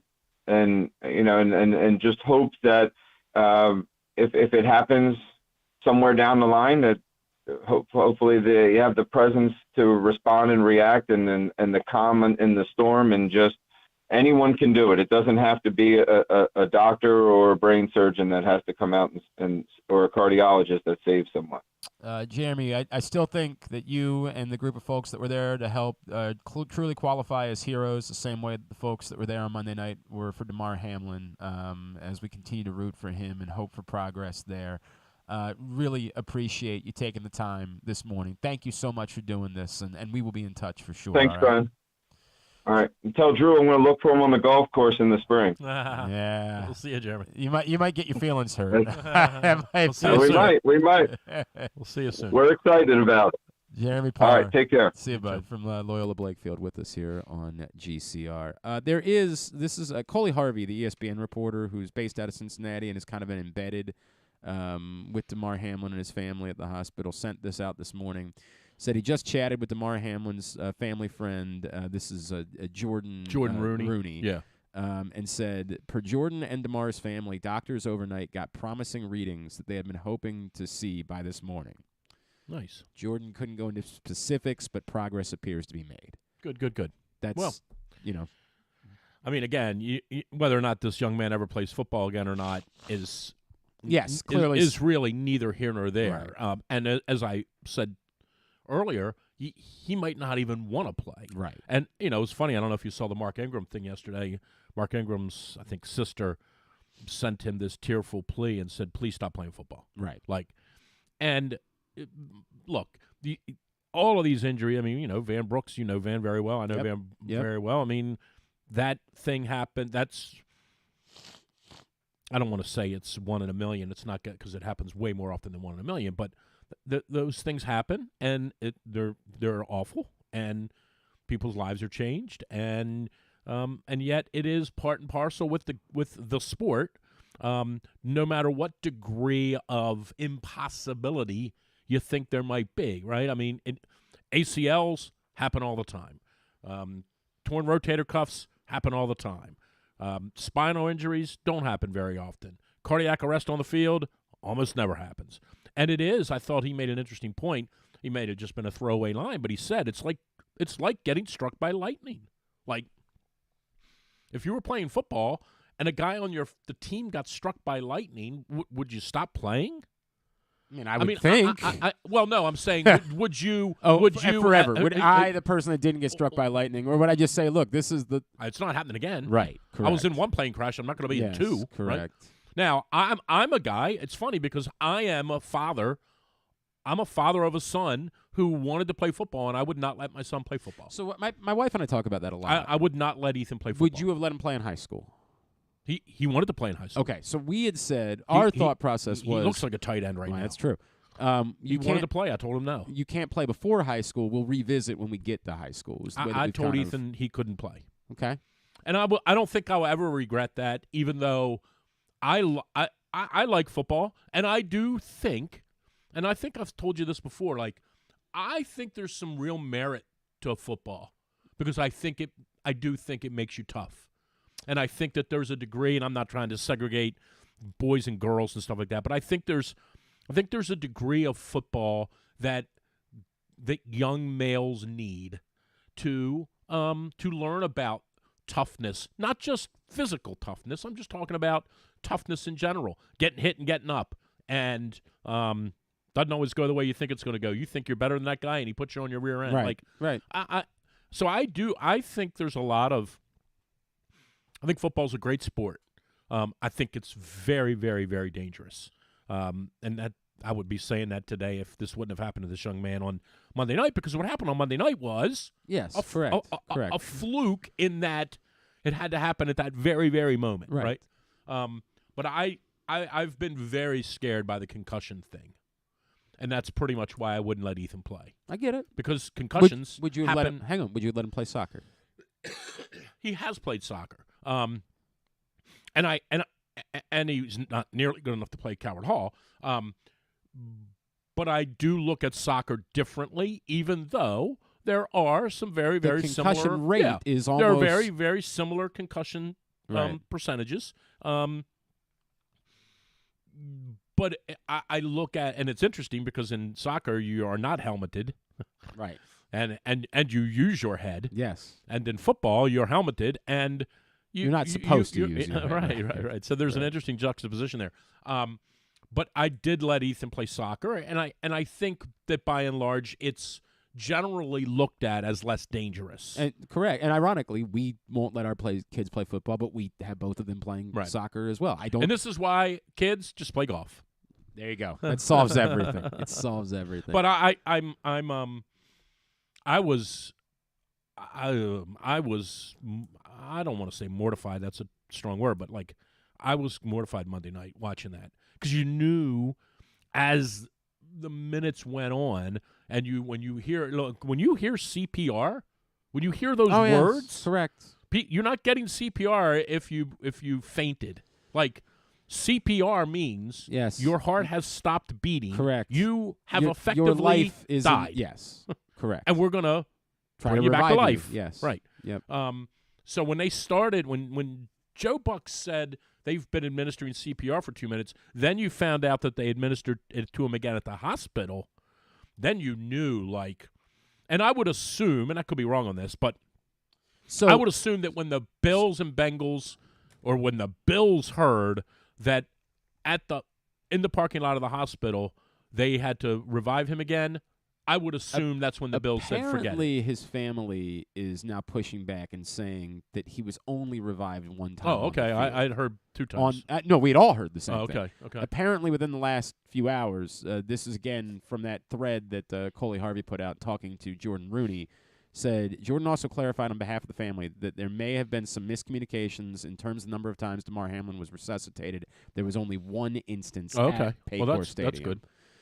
So, but anyway, when you watch that unfold, yes, it shakes you. There's no question. Awful, no question. Awful for everyone. Kid's mother is there. I mean, it's I don't want to go into the Ryan Clark thing, but I thought Ryan Clark made a very, very interesting point about the impact this has on you as a son. Yes, when your mother, 100%. He didn't do this on purpose. When you put your mother through that or your father through that, there's an impact there that you don't understand unless you've done it, right? and that he will wake up, and hopefully when he is of sound mind, then he has to deal with the fact that, oh my gosh, I put my family through this, even though it was right. doing of it. You did nothing wrong. Exactly so I thought right. Ryan Clark made a very interesting point about that the other night, that there's a difference between getting hurt in a football game and none of your family's there, and getting hurt and them having to endure it with you, because it's this, having kids, it's the worst thing ever is for your kids to be sick or hurt, right? I mean, yes, when your kids are sick or hurt, all you want is for that to be you. How do I fix this? How do I? I would rather it be or me, 100%. How do I get right? this? Just take it. Whatever they you have. don't have to. I'll take it. Right. So you don't have to deal with it. If you missed it last night, we did postpone this week's. By the way, this was the right thing to do. Adley Rutschman on the cover. Oh, okay. Oh no, I didn't even know you did it. I was going to yell at you for not doing it. Well, this is our Mo Gabba Local Sports Person of the Year. It had to be Adley Rutschman. Yeah, I don't think there was any question. Yeah, if it's not Turgeon, it's him. Right, that's a great point. By the way, he's doing TV now. I saw it. It's a very Chick shared a picture. He worked a game with Mark Turgeon. And here's last my night. guess. Yeah, it was as dreadful. Pretty dry. It was as dreadful as his coaching. Pretty dry. Right. Although I could just imagine him watching the Michigan game the other day. Oh my! With his pants off. Yes, this is our print issue of Press Box, and Adley Rutschman is on the cover as our Mo Gabba Sports Person. Did you hear what happened to me on Sunday during Hang on. The best of issue. Go pick it up for right now at your neighborhood awesome. Royal Farms, any of the hundreds of locations around town where you find Press Box. I mean, there was no other person but him. Yeah, it was we talked about some other. The only thing that the only issue we had. By the way, this was the answer, but then we were like, well, then what happens when he actually does something? Right, like he might get it for 5 more years. Yeah, we sort of had that conversation of we know it's the answer, but it's also a little bit awkward because he hasn't really done something his hair yet. Yeah, I mean, there's that. All right, all right. What happened on Sunday? So Sunday, it's 4:35, 4:40. I'm rallying. I'm finishing up the show at 105.7, and it was a weird day, right? Because Maryland played basketball on a day when no one cared about Maryland playing basketball at all. By the way, the best possible thing for them. Wait. So I suddenly, and I don't even know how I remembered it, but I suddenly remembered, oh, Maryland's playing basketball. Right. Let me check the score. I go, all I do is I don't know how you check scores, but you just go in the search bar and you just type Maryland basketball, and if you hit that, a quick score comes up. I do that, and it says 17-0. Right. And I say on the air, oh, hold on, I got an old football score. They were more competitive against Michigan in football. I hit refresh, and it comes up again, and it says 17-0. Yeah. And I look at the thing, and it says Maryland Terrapins basketball, and I'm like, Google is screwed up. Right. They're not losing 17-0. So I go to ESPN, and it's 17-0. Right. They were losing 17-0. Well, I mean, Towson was damn near down 17-0 in Charleston on Saturday. But here's the best part. On the ESPN thing, it says top performers. I swear to God, listen. It said top performers. Right. Hunter Dickinson, 10 points. Yes. And it had a picture of Jameer Young. But there was nothing there. Well, but there was nothing there. What would be there? It just said top performers and had Jameer Maybe Young's he had picture. a steal or something, and so that's how. No, there was no stats or anything. God. It just had his picture. All right, Drew Forrester's here. When we come back in, we'll play Would You Rather Wednesday, and then Seth Greenberg's. We'll talk about Maryland basketball. Seth Greenberg will join us in a bit. Still to come today. Carson's going to pay his penalty as well. It's all on the way. It's Glenn Clark Radio. Come experience Maryland's #1 sportsbook this NFL season at the FanDuel Sportsbook at Live Casino and Hotel, the ultimate place for any sports enthusiast. Take advantage of our 24/7 kiosks, massive video screens, and watch all the action from the best seat in the house. With more money paid out than anyone around, make every moment more at the new FanDuel Sportsbook at Live Casino and Hotel in Hanover, Maryland. Please play responsibly. Gambling problem? Please call 1-800-GAMBLER or visit mdgamblinghelp.org. The Baltimore County Police Department is hiring. Entry-level officers start at over $60,000 and over $64,000 for lateral officers, with $10,000 signing bonuses available. Plus, cadets start at over $32,000. Great benefits are available like medical, dental, and vision insurance, tuition reimbursement, 15 sick days per calendar year with no limit, career advancement to more than 20 specialized units, and more, with further incentives for military service members and veterans. A passion for service, a career for life with the Baltimore County Police Department. Find out more at joinbaltimorecountypd.com or call 410-887-5542. Must be a United States citizen, have a valid driver's license, and a high school diploma or GED equivalent. Make the most out of every day in your Toyota RAV4. Available in hybrid or gas-only models. A RAV4 can get you where you want to go in style. Check out buyatoyota.com for deals on new RAV4s from your local Toyota dealer today. It's the perfect time to sign the young basketball fan in your life up for a membership in the Retriever Kids Club. It includes free youth admission to all regular season UMBC home games, plus a t-shirt and a drawstring backpack. Membership is only $35. It makes a great gift. Visit UMBCRetrievers.com/Kids Club for more info. Membership is available for kids 12 and under in the Retriever Kids Club. Again, UMBCRetrievers.com/Kids Club. The latest edition of Press Box is available now, and it's our annual Best Of issue. On the cover, we recognize Orioles catcher Adley Rutschman as our 2022 Mo Gabba Sports Person of the Year, and he sits down with us to discuss how his arrival in Baltimore was simultaneous with the Birds' turnaround. Also inside, we recognize the top people, performances, and moments of the year throughout the local sports scene. Press Box is available for free at over 500 area locations, including 60 Royal Farm stores, and you can always find the entire edition as well as the best daily coverage of the Orioles, Ravens, and Terps at PressBoxOnline.com.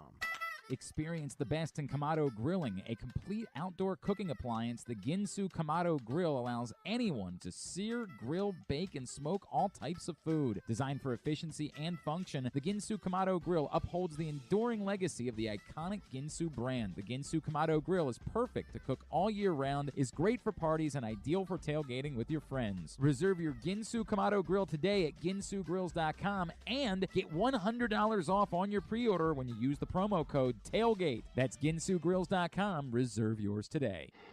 Join Glenn at halftime of every Ravens game for the Project Game Day halftime show at facebook.com/PressBoxSports. We apologize in advance. There's not much we can do about his face. Look, if you missed it, we did postpone last night's Tyus Bowser show. It just did not feel appropriate in the moment, so we're going to try next Tuesday. Next Tuesday night, we will be at Guilford Hall Brewery, 1611 Guilford Avenue in Station North for the Tyus Bowser show, partnership of Press Box and Great 8's Memorabilia, brought to you by Maryland Vascular Specialist, the all-new Ginsu Kamado Grill. Next Tuesday night, January 10th, come join us for the final Tyus Bowser show of the season at Guilford Hall Brewery. Drew Forrester is here. Let's play Would You Rather Wednesday. Would You Rather Wednesday is brought to you by Glory Days Grill, where the Comfort Classic menu is still available. It includes the Twisted Ribs and Wings combo, or as Griffin likes to call it, the Meat Tornado, the Winter Spinach Salad, the Citrus Salmon, the Mac and Cheese Bites, the Bourbon Butter Cake. Oh, my God. It's so good. And so much more. GloryDaysGrill.com is the website for you to get your order in. Number one, by the way, scenarios are up at Glenn Clark Radio on Twitter, Facebook.com/Glenn Clark Radio. Tried to go a little bit, I don't know, we'll just deal with them. We'll deal with them and get your responses in. Somebody's winning a $25 gift card to Glory Days Grill. Number one, I want you to make two presumptions with me before we get here, all right? Okay. The first presumption is that for whatever reason, they're not going to finish the Bills-Bengals game, and the AFC North is now off the table. Okay, right? because they're just going to give it to Cincinnati. Yes, They're essentially at that okay. point, yes. And then the second presumption. And by the way, if they were to somehow do that, Cincinnati beat both of those teams this year. Well, they beat the Chiefs. Sorry, They beat the Chiefs. Didn't right. beat the Bills. Right, correct. Never beat the Ravens. Look, they did not. You're right. They did not beat the Ravens this season. That is true. Not Well, yet. they could change that on Sunday. Not yet, right. Point being, presume the AFC North is off the table, and presume that the Ravens were to find out in the next 48 hours that Lamar Jackson could play on Sunday. Would you rather they don't do it, just play nobody on Sunday as much as you can, try to save everybody from getting hurt, or you could use shaking some rust off? I'd put him out there for a half.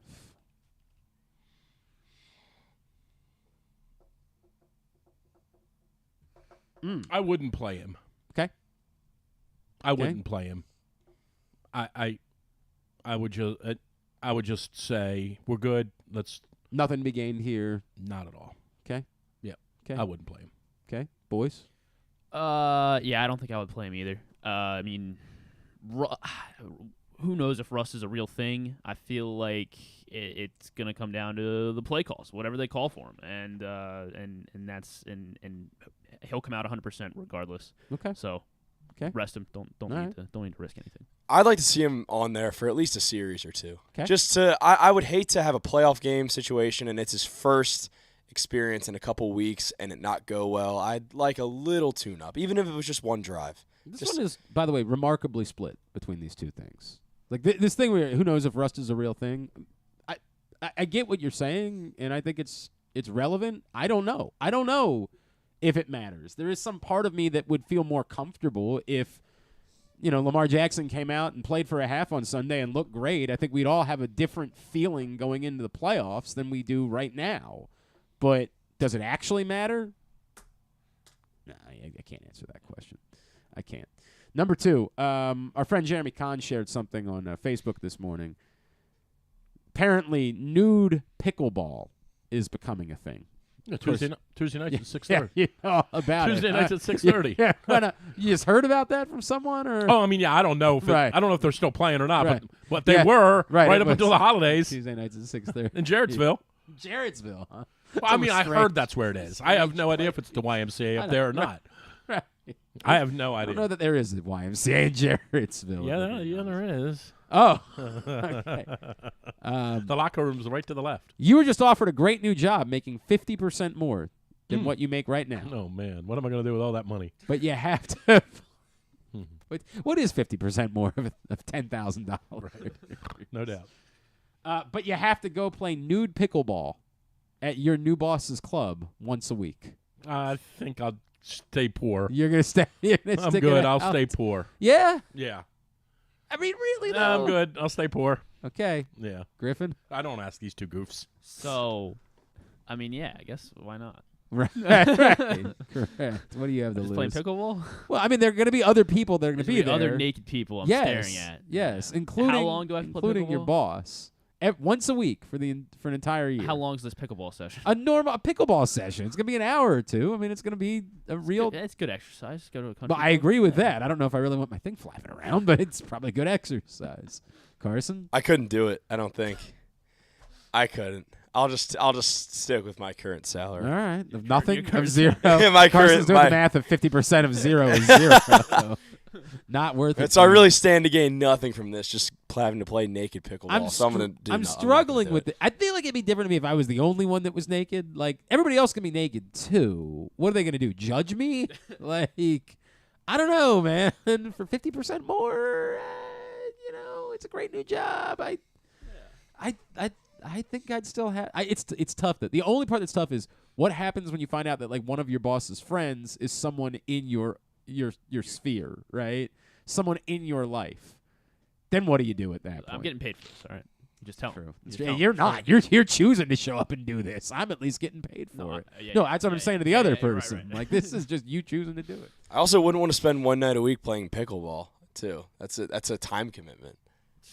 What are you doing that's so scary important that you couldn't? Not pickleball, just something else. Well, again, he's not getting paid, so get out of here. True. Number 3, would you rather Carlos Correa backs out of his Mets deal and instead 10 years, $250 million with the Orioles, or two teams have already backed out? Nah, no chance. Nah, I'm good. No thanks. Okay. I mean, you gotta want him to spend some money. This is the difficult I do, part. but this on is the a healthy player. This is the difficult part for me, and this is the only reason why it's struggling. And there are people that are struggling with this because I think it's the easiest thing in the world to say no, right? But if they don't do that, what are they spending money on? Well, I mean, maybe no one. Ryan O'Hearn, he got $1.6 million. That's a great point. But they did get Ryan O'Hearn, but no to Correa. But you also had to give up cash considerations for Ryan O'Hearn, But we got money back for Tyler Nevin. So it all works out in the wash. They got like $50,000 for Tyler Nevin, I think. Man, how about that? It's 50,000 more than I probably would have been. They willing to argued give up. it was 75, and the Tigers were like, "We're not giving you a nickel more than 50." Right. And the Orioles were like, "All right, we'll take 50 grand." There you go. I would just pass on Correa. Something's wrong, obviously. Well, there's clearly something wrong. You know but he's there's going to the A's but for wait a like second. $83,000 a But, year. yeah, right. There's a big difference between something being wrong for a 13-year, $300-some million deal, and then I don't know if the Mets wouldn't be willing to do a 10-year, $250 million deal with Carlos Correa, right? Like, that's the part that I Right. don't know. It might very well be that they say, that's like what the Orioles used to do. Hey, we'll negotiate with you, and then after we see your physical, we'll really negotiate with you, right? Like, then negotiations Right. can actually start because we're going to blow up the number that we said we were going to give you after we see your physical. Right. I don't know if that's the case. That's why I'm struggling with this. There is a part of me that still says the value of just doing this, even if there's some danger to it, even like Carlos Correa played this year. Played pretty well. There's some danger, obviously, but like there's also danger of being the team that never gives anyone any money at all Totally. ever. I mean, I agree. Just not on Carlos Correa. All right. Well, you can find somebody to give it to, I hope. I mean, I don't know who's Just John, give it to- is Johnny Cueto still give it- available? Yeah. Yep. Yep. You can give Waka and Cueto. Give it to both of those guys. Go ahead and give those guys the money. Or just go ahead and give it to Gunnar Henderson now. Sure. Just give him $200 million now. I'm not opposed to that. Right. Not opposed to Right. that. Over there? Yeah, I guess I'll pass too. You know, Okay. don't want them to get a bad taste like they did with Chris Davis and then never spend again for that. All I right. guess too much risk. Fair enough.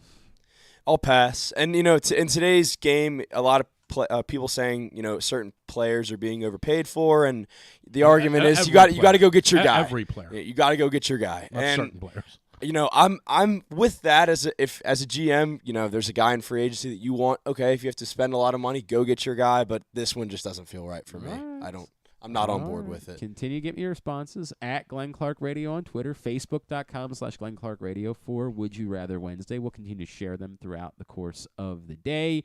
And somebody will end up winning a $25 gift card to Glory Days Grill. What's your deal? Do you want to stick around a little bit, or do you want to? Yeah, I got to go fairly soon. So. All right. Well, we got Seth Greenberg coming up. Do you want to talk to him, or do you want to? I got to roll. All right. Because I got to be somewhere at noon. You want to sell your calendar? I do have some left. If anybody's interested in supporting our FCA golf program, it's $100. We do 2 drawings a month. It's all golf. So, I mean, and if you just want to be nice and support FCA golf, that's great. But you're signing up for these 2 raffle drawings that we do: clubs, putters, apparel, golf course foursomes, just golf. If you're interested, email me 18inarow@gmail.com. And it's $100. It's $100. It's all tax deductible. You buy the calendar, and then we do 2 drawings, and you get a number with your calendar. So, like, your number might be 74. If we draw at random, and if we draw 74, you win. Okay. All right. And there's drawings every month? 2 times. 2 times. 2 times a month. 2 times a month. So there's we 24. call that twice monthly. It sounds like you basically got a 1 in 4 chance of winning. That math. Well, I went to Glen Burnie. If there's 100 people that get calendars. I went to Glen Burnie. I understand that. Right. But if there's 100 people that get calendars and there's 24 prizes. Work with me, right? 24 prizes. Right. That's almost 25 out of 100, which Right. would be exactly 1 out of 4. Right. I can do that math. That sounds right. You're still not. I'm still not you're 100% still sure, not but it certain. sounds right. You're still not certain. Sounds that right. actually works out. All right. I appreciate you stopping by and hanging out Yes, with sir. us today. Drew Forrester, drewsmorningdish.com, at It's a Hooded 4-Iron on Twitter. All right, let's talk some Maryland basketball this morning. This man was on the call last Thursday when Maryland beat UMBC. He is the former Virginia Tech head coach, ESPN analyst, and our friend Mr. Seth Greenberg. He's back with us now here on GCR. Coach, it's Glenn in Baltimore. It's great to catch up with you. Thank you, as always, for taking some time for us. My pleasure. The state of Baltimore. Always good to talk to guys. That's true. The home of the great Malcolm Delaney. I know you and I will never get sick of talking about that young man. What a hell of a talent he was. Always appreciate you taking the time for us, Coach. If I could, I do. Obviously, I want to get into Maryland. I want to get into what you saw and even a little bit about UMBC if I could. But I just for a second, obviously we know what in the world of sports, there's one kind of predominant conversation this week. Can you take me through as a coach, like what you saw on Monday night and the difficulty of being a leader when you're going through something like that, and what it requires from someone like Sean McDermott right now, from Zach Taylor, and they're dealing obviously with adults, right, with fully grown adults at that point. Can you just take me through the role of a coach when you're going through something that's just so unprecedented? There's no, cliff notes for it. I mean, I hate to make an analogy. It was very similar to when we went through our tragedy at Virginia Tech and on the shootings. There's no game plan for it. There's no, be present, be compassionate, have humanity, be available. Sometimes less is more. Listen, hear, and then make sure that you keep your core group together so that they can lift each other up. I think that's a really important thing. That you let them know that you're there for that. Everyone needs to be there for each other, and set the example. And let's face it, it puts everything in perspective. There's no doubt about it. No question. And understanding that that we get a chance to play this game, and obviously, it's their livelihood and all that. That's really important. But when you spend the amount of time that teams spend together, they become family. And and that sounds like a phrase, but it's a reality. You can't spend that much time together and not know the human being and his family and what makes him tick and the impact one person has on someone else. So I think the most important thing is be present, be available, be compassionate, and those are the things you have to be, because leadership is getting people to follow, but leadership is also putting your arms around others and bringing them in and giving them, maybe it might be a shoulder to cry on, it might be an opportunity to vent, it might be the one thing you can't do is give misinformation. Like, you can't be able to, everything's going to be fine. You don't know everything's going to be fine. Wow. No, it's powerful. And I think that's the thing that you've got to be very, very careful of, because, you've got to listen to the doctors, and you've got to take the information and then be available to the families. My wife was an advisor at Virginia Tech for a sorority that lost one of the gals, and it was probably one of the greatest examples to me of her strength is when she met that family as they drove in from Rochester at the sorority house. There's no blueprint for that. You've just got to, be lost in that moment and be there for someone else, whatever that means. Because, being there for someone, it could mean a lot of things. It could mean holding their hand. It could be listening. It could be reminiscing. It could be words of encouragement. There's so many different ways, obviously, depending on the interaction. So it's thoughts and prayers sound good, but they're reality, and it's hard to lead in that situation, but being present is the most important thing. That's being present. That's so well said, Coach. I really appreciate that. All right, we are going to talk basketball, and I know you got to see Maryland, and Coach, it's an interesting situation for us here, because what happened at the beginning of the season with this Maryland team was so wildly unexpected, right? It was just not reasonable to think that a program with a new coach trying to get himself set could get off to such a good start with so many impressive wins. And then, we probably shouldn't be surprised that that's been followed up by kind of more difficult stretch. Where do you think, having both pieces of evidence, how well they played in the early season tournament, how well they played against Illinois, and then, kind of how poorly they played a couple times out, what do you think Maryland is between those two things? Yeah, they're probably somewhere in between. I think the biggest problem for Maryland is, their lack of depth, number one. Number two is people have, video on them right now. So you kind of have a better understanding of what you're going to give, what you're going to take away, style of play, what they're going to do defensively. One thing about the Big Ten, it's the best scouted league in college basketball. There are absolutely the preparation in that league is better than any league in the country, including the ACC, including the SEC, including the Big 12, which is probably right up there with the Big Ten. They have a very, very small margin of error. Very small margin of error. They've got to be healthy. They have not been healthy. Obviously, Julian came back. You can't have a player like that miss that much time and expect him to be who he was. And I do think he's going to be a good player, and he's getting better. I think the biggest thing is you got to keep treat each and every game, and for the fans too, treating each and every game like a separate entity.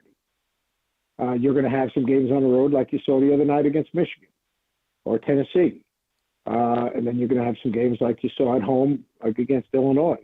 And this is a team that probably needs their home court more than ever.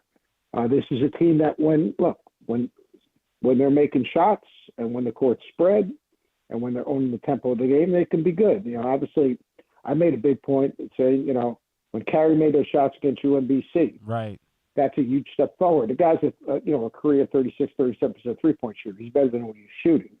And I thought it was good that Kevin went back to him and they got him involved. Dante Scott, he made all those threes early, but he's also got to understand he's their best inside scorer, and he can't be settling. He can stretch the defense and brings business away from the basket, but he's also, he's got to be able to establish himself in the paint. Jameer's been very good. I think that they're a team that you're going to see what you're going to see. You're going to see some really good wins, and you're going to see some losses like you're going to go like, do they even practice? And a lot has to do with the schedule. Like their schedule, and Kevin made a big deal about the Big Ten. Yeah. Which, and again, I'm a big Kevin Willard fan, but I thought it was a mistake. I think first year is all about establishing your identity, not culture, identity. How you're going to play, what the essence of your program is. You don't need to have any distractions. This team can't afford distractions. This team's got to be singularly focused on to do all the little things to have a chance to win. Their resume is fine. I mean, now where are they going to get their next wins in a league that has great balance? But I like what they're doing. I like how they're playing. I like that they've made a commitment. I've always said that if you recruit, the DMV, you're going to have a chance to be a really good team. That's what we tried to do with Virginia Tech as we built our program. So I think he's doing all the right things. The connection with Gary, honoring Coach Drizel, doing all, bringing back all the things they're doing, really, really positive.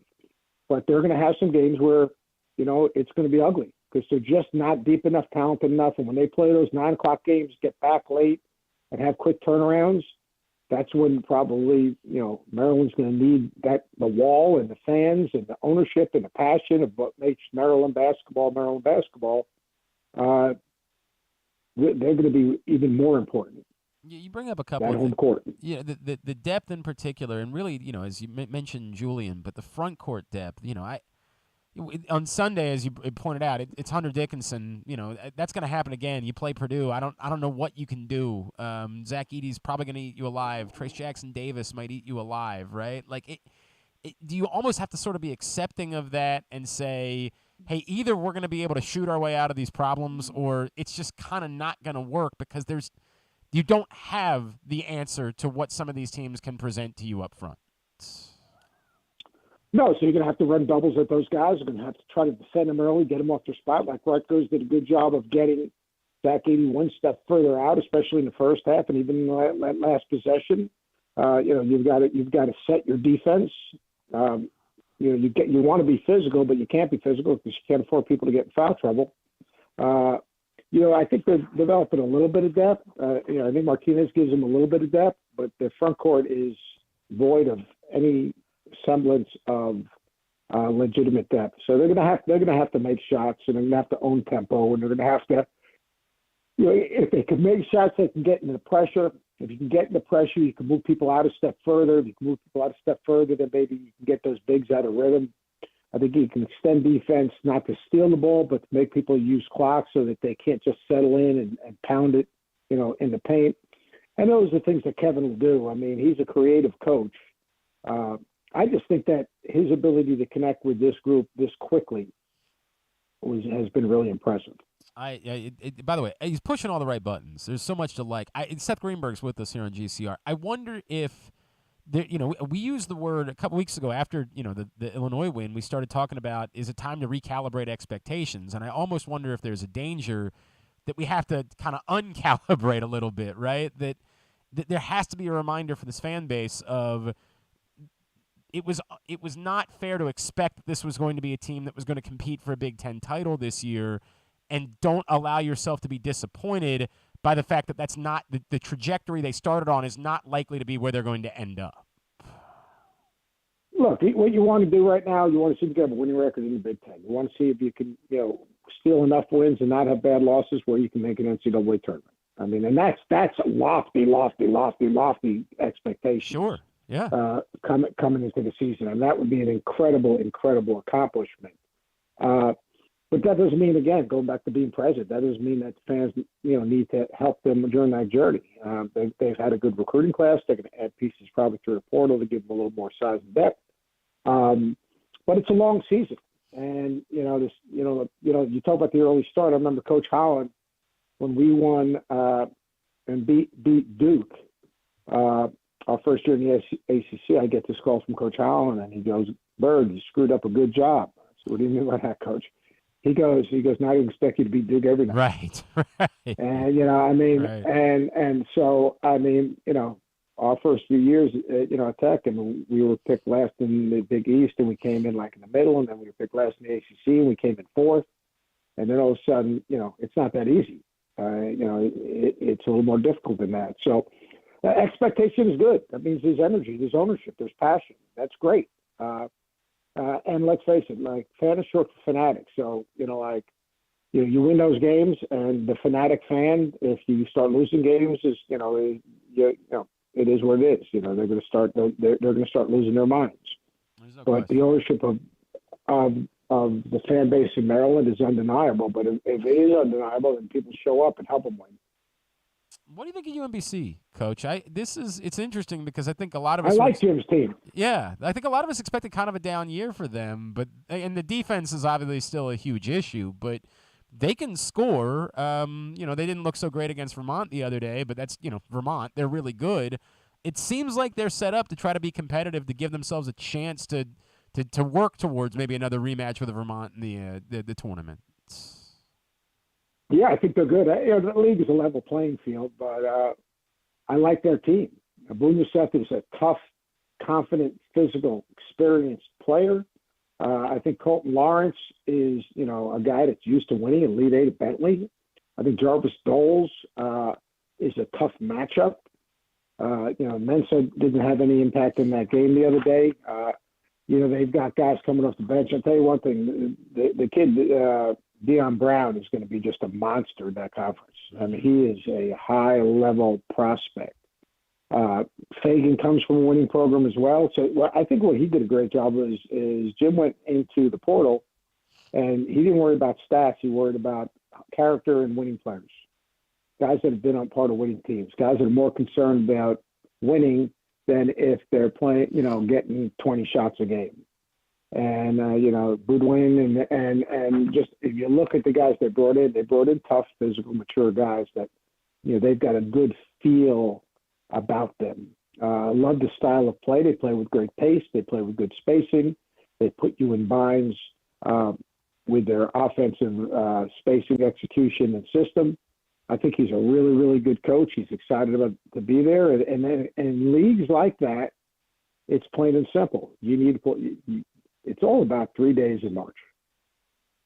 Look, I was in the Big West, and we won the conference tournament at Long Beach State a couple of times. We lost in the finals once. We won the league by like 3 or 4 games, and then got whacked in the second round because we got the bye once. It really is. It's kind of dealing with the 3 days in March, being confident, but understanding, having a sense of urgency. And they're a team that, within that league, they'd be one of those teams that will have a chance. I think that they definitely are shaping up for that. Coach, before I let you go, if I could, we see the news yesterday, the recommendation for the NCAA tournament to expand. And I think a lot of people said, well, where was this news for Seth Greenberg once upon a time, right? Where was that? It's interesting because I feel like the reaction to it has been more negative than anything else. That fans and even a lot of people within the sport have said, we don't need a bigger NCAA tournament. That doesn't actually make sense. The tournament is perfect as it is. What's your reaction to the idea that it should expand to get up to the number of 25% of teams and up to like a 90-team NCAA tournament?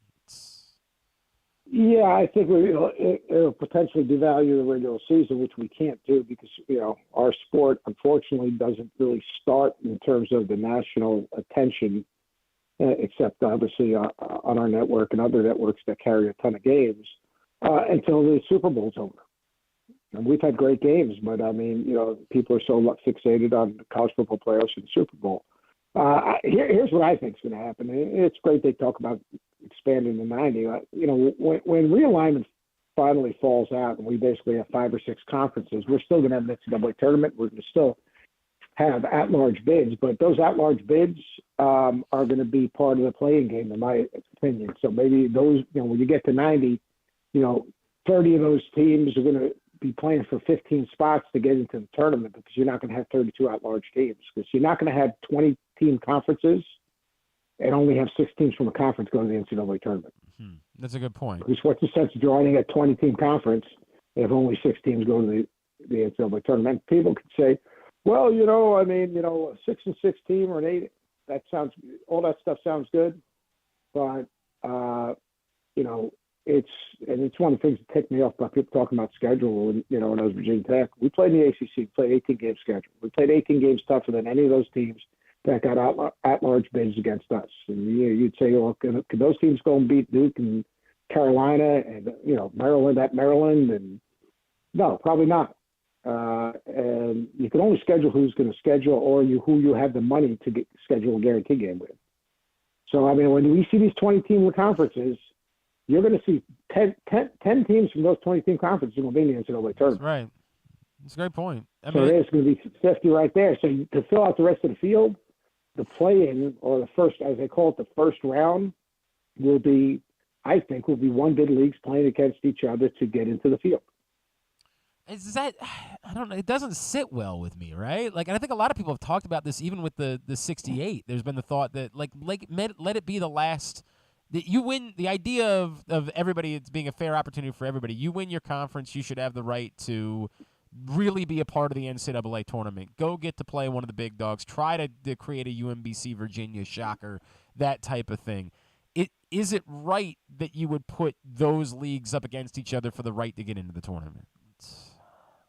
They're in the tournament. It's the first round, whatever you want to call it. They'll just be buys. But here's the deal: there's not. Life's not fair. I know. Here's the deal. All the UMBC, those are great stories. I mean, they're tremendous stories. Aren't they kind of what makes the tournament, Seth? Isn't it would we feel the same way? No, because they'll have chances. Right. Chances. I mean, it's not like people say, well, you do that, then the last 8 at-large teams should be in there. At-large power conferences. But yet, here's the deal: what drives the NCAA tournament in the end? What drives it? Money. Yeah, it's money. Yep. It's money, and you know what? Like the money that's being generated through these television contracts when we have these super conferences. That's going to be an issue. We all know. Look, the realignment's about one thing. It's football part driven, but it's about money. That's just the way it is.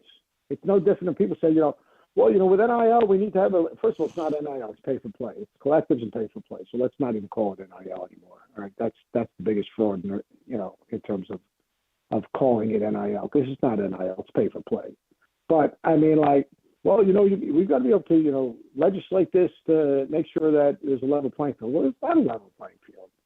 I mean, the power schools, the power conferences, the big state universities with big time alums are going to have more money to teams that are on TV all the time. They get the best players. They're going to have more money to do the things that need to be done. And that's the same thing with facilities. It's the same. Look, I was in the ACC for 8 years. We didn't travel like Duke and Carolina. We were in the same league. Right. Well, look, Maryland still doesn't have an indoor facility to this point. They still don't have their own facility yet. They're going to get it, but it's a major power basketball program that still doesn't have a facility at this point, which is probably. Yeah, I mean, then in Cal, there are two major basketball programs that don't have facilities. So I mean, go figure. At Seth on Hoops on Twitter is how you follow him. Coach, where are we seeing you this week? Back in the studio tonight. We've got a bunch of Big 12 games. We've got some good ACC games on the ACC network. All week today, tomorrow, Saturday, Sunday, we'll be in the studio talking ball. Excellent. Always appreciate you, Coach. Happy New Year. Thank you for doing this All morning. right, guys. Same to you. Be safe. Seth All right. Greenberg with Bye. us here on GCR. Man, I don't know. I personally, and this might just be old man yelling at cloud, I'm opposed to the idea of there being a 90-team NCAA tournament. I don't like it. I don't like it. Yeah, it doesn't seem because it just feels like it takes away, I guess, from the spirit of what March Madness is. If the answer is you're taking the teams that are going to be in the NIT and you're essentially throwing them into the NCAA tournament anyway, and what you do is you sort of acknowledge it's still really a 64-team tournament. We're just going to have another round, and then those teams will get in. So, like, the bottom 32, have to play it would be an 96 extra game. teams at that point, right? So 32 teams would all be comfortably in. What I would say is 30 make that the conference conference champions. winners. Conference champions all get to get in. And then what we're going to do is you're still going to get to fill out your bracket. We're going to wait. We'll have a first round over the course of like a weekend, and then we'll have 64 teams, and then we'll just play a traditional NCAA tournament. I'll listen to that idea, that all you're really doing is essentially kind of soaking in the NIT and saying regular season, that as of right now, the math wouldn't be perfect, but you have a guarantee now to get into the tournament, whether you win your conference tournament or whether you just win the regular season. Because remember, regular season champions are guaranteed to get in the NIT. Towson was in the NIT last year because they won the CAA regular season. So now every team knows you can get into the tournament.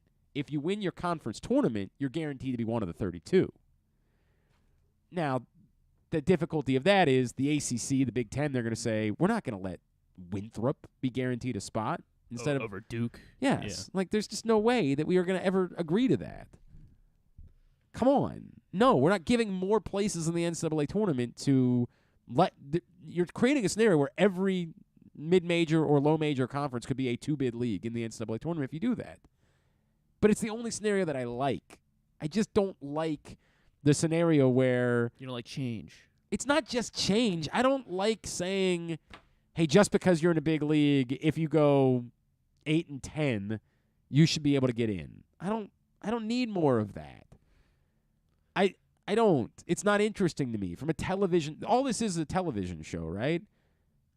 Does anybody actually watch the first four unless your team is involved? I guess, I'd throw it on. You're a better man than I. Unless I have any reason, I don't care. Turn Carson's mic back on, please. I don't know if I ever have. Yeah, I have never. Unless, again, somebody tells me there's like an incredible game. If Oh, Twitter, yeah. if Right. Twitter That's says, different. I believe our buddy Jalen Adams of St. Bonaventure, who played here at Mount St. Joe, like they were in the first four one year, and there's this incredible game going on. It's coming down to the wire. I'm like, all right, I'll flip over. I'll take a look at the end. You don't want to watch like Texas Southern and Yeah, I've never been Well, like I've definitely never watched one of I've those. never- Unless, again, I think Mount St. Mary's was involved with one of Yeah. those 1 years. Unless there's a local connection, I definitely have never watched those games. But even the matchups between the last two at-larges, and the ironic part being that I believe a couple of those teams have gone on to make Final Four runs after playing in the first four. But it's just not – that's not the NCAA tournament to me. The NCAA tournament is, for the first round, the idea that you might see something unbelievable. And then after that, it's knowing that you're watching the best basketball teams, right?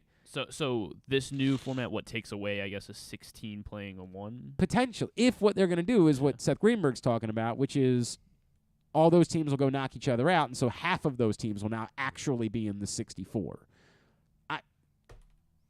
I don't like it. It dramatically decreases the odds of there being a St. Peter's or a Yes. Wichita State like Or 8 years ago, or a UMBC. Correct. Or it Right. won't be as to his common. point, it's if they play against each other, one of those teams is going to win, and one of those teams is going to advance to the field and have that opportunity to do it. You're not ending that. But I don't need more mediocre power conference teams. I don't watch the NIT. I don't need more teams. I need the best basketball teams and the teams that have earned their right to have the chance to knock off the best basketball The teams. best stories. Correct. I don't need the 90th best, I'm trying to think of Towson played Wake Forest last year in the NIT. I don't need the Wake Forest team to desperately be in the NCAA tournament. It's just not that big of a deal to me. I think we're going to overreact. I think there is a lot of old man yells at cloud. I think there's a way to do it Where, again, I think part of this is the sanctity of the bracket. We love the tournament because we get to fill out a bracket. Once you get to 90 teams, it's impossible. It becomes very difficult to think there's a bracket. If what they do is they say, look, what we're really going to do is separate this by a week. We'll announce the field, and then the first week, we're going to play all those first-round games, and we're going to come out of that weekend with a field of 64. And then that Sunday night, you go fill out your bracket with the 64 teams that are left. Okay, then the casual person can still get involved. What the danger is for the NCAA tournament, they want to grow interest. And then if you put 30 more teams in, there's 30 more fan bases that have interest. But what you're missing out on is that for the casual fan, the only part we care about is, can I fill out a bracket? That's it. That's the list of things I'm interested in. Can I fill out a bracket? Don't screw that up. Make sure we still have 4 days to be able to fill out a stupid bracket, talk about it, pretend that we care, pretend that we've been watching all year, pretend like we know the names of the players. Mm-hmm. That's what we need. Which we do. Well, some of us do. You might. You're still young. You're going to get to an age where you're not. I promise you. There's going to come a time. Once upon a time, I could tell you a player on every team in the NCAA tournament. Ooh. Because I didn't have. Play that. I didn't. For Christ's sakes. I couldn't name 12 college basketball You players. name all 363. I've done that quiz before, and I normally miss like 5 every time I do it. You know what I did once? What? I named on the Jet Punk quiz Yes, website. correct. I got the 2018 NFL Top 100 players from NFL Network. Well, they tell you like the team. Yeah. And I've done. Trust me, I've spent a few nights on Sporkle myself. I know Jet Punk's another. It's the same pretty. thing. It's pretty fun. I've had that happen, but when I do the name all the college basketball teams, I normally am off by about 5, and it's like 5 that I know. Still really impressive. I just forget, like, because the clock's ticking, and you're trying to do it geographically, and then you're like, you forget, for example, what state Lamar is in. You're like, oh, right, Lamar. You know, like it's something like that. SIU Edwardsville slips your mind. USC Upstate ends up being left off the list. I've never gone perfect, and I've probably done it like 7 times in my life. And then every year, like this year, there's Lindenwood and Queens and all these new. There's a Bronx too, I think. I think it's just Queens. I don't think there's a Bronx. Right, I'm doing this after the show now. All right. Well, maybe do your work after the show, and then we'll deal with something else. It's all in there. All right, garlic juice and mouthwash. All right, I'll go get it. Coming up next, Glenn Clark Radio. Gambling can be a fun and entertaining experience, but there are risks involved. If you're planning on betting on the game at the casino or on your phone or computer, know your limit, stay within it. Set a budget and a time to stop. Remember, gambling isn't a financial solution, and it doesn't mix well with alcohol or drugs. Know the risks and have a plan before you begin gambling. For free and confidential services, call 1-800-GAMBLER 24/7 or go to helpmygamblingproblem.org. Experience the best in Kamado Grilling, a complete outdoor cooking appliance. The Ginsu Kamado Grill allows anyone to sear, grill, bake, and smoke all types of food. Designed for efficiency and function, the Ginsu Kamado Grill upholds the enduring legacy of the iconic Ginsu brand. The Ginsu Kamado Grill is perfect to cook all year round, is great for parties, and ideal for tailgating with your friends. Reserve your Ginsu Kamado Grill today at ginsugrills.com and get $100 off on your pre-order when you use the promo code TAILGATE. That's ginsugrills.com. Reserve yours today. Whether your focus is luxury and comfort, convenience and technologically advanced connectivity, or sporty performance and aggressive styling, we've got the perfect Highlander for you. Check out buyatoyota.com for deals on new Highlanders from your local Toyota dealer today. Looking for some excitement in the new year? Laurel Park has plenty of live horse racing events to spice things up this January. The much-anticipated winter meet kicks off on January 1st, plus we've got special MLK holiday racing on Monday, January 16th, and the Winter Carnival Stakes on Saturday, January 21st. Winter may be cold, but the racing at Laurel Park is hot. Learn more about upcoming January events by visiting laurelpark.com.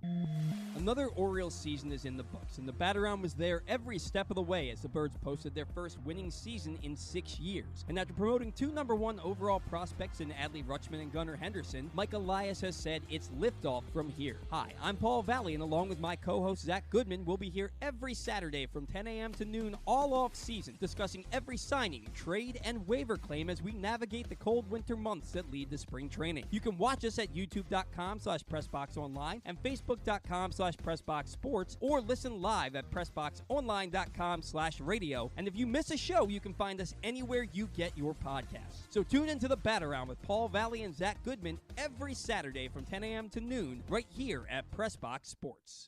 It's the perfect time to sign the young basketball fan in your life up for a membership in the Retriever Kids Club. It includes free youth admission to all regular season UMBC home games, plus a t-shirt and a drawstring backpack. Membership is only $35. It makes a great gift. Visit UMBCRetrievers.com/Kids Club for more info. Membership is available for kids 12 and under in the Retriever Kids Club. Again, UMBCRetrievers.com/Kids Club.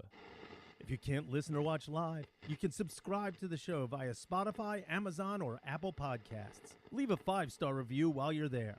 Or, if lying isn't your thing, we'll take a 3.5-star review too. All right, back in here on GCR as we continue on a Would You Rather Wednesday editions. To continue to get me, you can get your responses in for Would You Rather Wednesday. Register to win a $25 gift card to Glory Days Grill at Glenn Clark Radio on Twitter, Facebook.com/Glenn Clark Radio. And please, please do not keep waiting. These offers that are available at PressBoxOnline.com/offers, they won't exist forever. $200 in free bets from DraftKings after you place your first $5 bet, or $1,000 in risk-free bets from BetMGM. Times limited. PressBoxOnline.com/offers. You should not have been betting with young Carson tri-weekly last week. That would not have been a good idea. He went just 1-7 in last week's picks. So bad. 1-7, not good. There's been worse. I went 1-8 one week this year, and here I am tied for first place. Go figure. Go figure.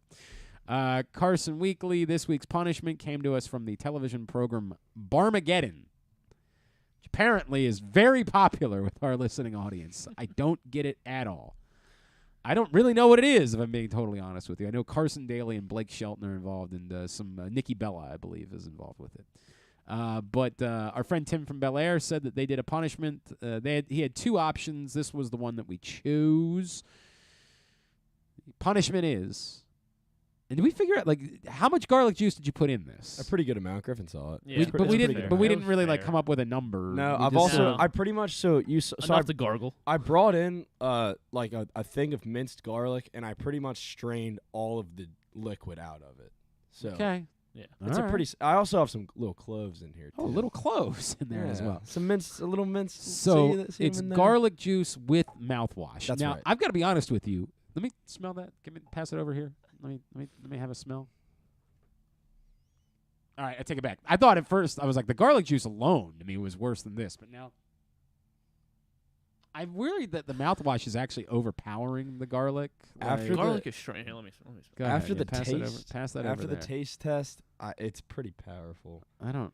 There's a minty note for sure. There's no doubt about that. There's a minty note. Yeah, that's weird. It's weird. I don't know that it's hell. We'll find out what it is. Yeah. All right. Here's what we'll do. If I have a trash can nearby. Okay. If I start maybe gargling it and it's pull the trash can up here. All right. If I start and it's just overpowering and just all minty, then I'll just stop and go put more garlic juice in it because I'm sure I can find a little bit more in the container. We'll find out. All right. 30 seconds is the number. I've got 32 on the clock to account for the 2 seconds it's going to take for me to. All right, 30 seconds that our friend Carson Weekly has to gargle this mouthwash garlic juice combination. And then we should probably have something for you to spit it in afterwards. I don't want you to spit it back in the cup, right? I was just going to spit it back in the cup. Yeah, that's fine. Right. That's fine. We can go wash the cup afterwards. That's all right. We can do that. Okay. All right. I don't even know what you say in a situation like this. It's not cheers. You just go loud, I like cheerful 3, 2, 1. I like to say here's a swimming with bow-legged women when I do a shot because I take that from Jaws. I think this is just may God be with you or something like that is all we've got at this point. Yeah, all right. All right. 3. How are you going to... Here, well, how about this? How about I'll put it on 30 seconds, and when I start, you just start the timer. How about that? All right. Here we go. All right. 3, 2, 1. Okay. And he did not get it all. He realized that maybe it's running down his. Oh, God! God! It's running down I don't, he's making bubbles, but I don't know if the camera can see that. Yeah. Oh! They kind of. About 30 seconds is a hell of a long time. Oh, God! God! We might need to add a couple seconds to this. You're at 5, but we're gonna make it an 8, 7, 6, 5, 4, 3, 2, 1. God, how was it? It was bad. Describe. Oh, God. What's that? What are you The feeling? aftertaste is way worse. Hold on. Oh, God. Are you gonna puke? No, I'm fine. Oh my God. I think you had the Powerade. Yeah, By the way, you might never be able to consume Powerade again in your life. You're gonna think. Yeah. Glenn, you ever had a mountain berry garlic Powerade before? Sounds really awful. It sounds truly disturbing, my friend. How do you turn that thing on? What do I do about that? So like a stop button? Cancel? No, I don't know. It's your phone, Chief. It's not mine. There we go. All right, there you go. Jeez. Describe the actual taste. All right. So I'm a fan of garlic. I'll say that. And this didn't ruin garlic for me. I still like garlic, but it tastes like if you've ever had you ever had Chinese food and they cook with garlic and you accidentally get a bite of just garlic and like stir fry or whatever. 1000%, yes. It tastes like that, but definitely amplified. And you add a minty note to it. It's like if you had gum. It's like the way you just described it makes it sound like it's actually not that bad. It's like if you had. It's like if you were like chewing it's like gum. a nice minty note. I mean, I don't know, man. Like it was bad. By the way, my cover band in college was called the Minty Notes. That was what we were. You're gonna be all right. The worst part was the aftertaste. Now, what happened? There were a couple times in there where you were struggling. Describe what was going on there? That was a gag. Did you think you were going to puke? No.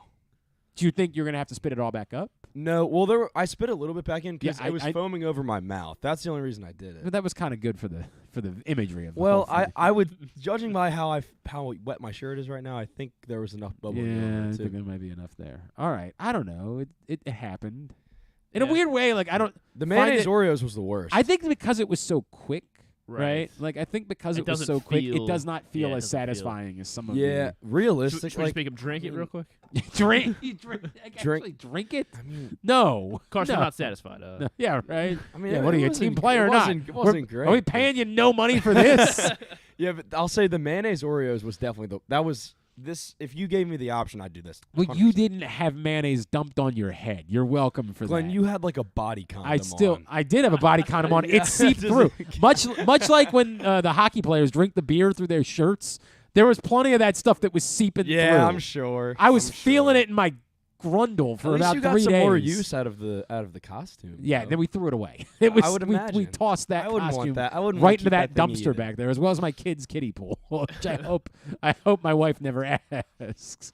Hey, whatever happened to that kiddie pool? She saw the video and she never put 2 and 2 together that I stole my children's kiddie pool. It looked like it was in bad shape. Yeah, It looked like it was. I didn't get any. Plus, on they're the too, meeting, did I? they're too old for this now. They're 7. They need a bigger one. Did I get if any? they I want didn't get any on any of the I think mics. we're- Right? No, I think No, we're I all think we're right. good. I think All we're right, all cool. right. All right, well done, Carson. good Thank job. you. Thank you for paying off your penalty. All right, we are winding down for today's edition of the program. Also brought to you by your local Toyota dealer and buyatoyota.com. The Toyota Tacoma comes in a range of models and trim lines, so you can choose the perfect Tacoma to reflect your unique personality and driving habits. Check out buyatoyota.com for deals on new Tacomas from your local Toyota dealer today. I was going to try to do Young Utes today, but it's already 12:12. I mean, I have it if you want to do it really quick. It's very. It doesn't matter. Whatever you want to do. How quick? I can make it pretty quick. All right, man. These all are- right. these are Young pretty easy. Young Utes, brought to you today by the FanDuel Sportsbook at Live Casino and Hotel Maryland, the best place to watch and bet on all sporting events. Of course, Saturday night, fight night in the FanDuel Sportsbook. Gervonta Davis in action against Hector Luis Garcia. You're going to want to be in the FanDuel Sportsbook at Live Casino and Hotel Maryland so that you don't have to pay to watch the fight. You can watch it for free, win money, but reserve your spot because they get the expectation for this Saturday night is that it's going to be an insane crowd.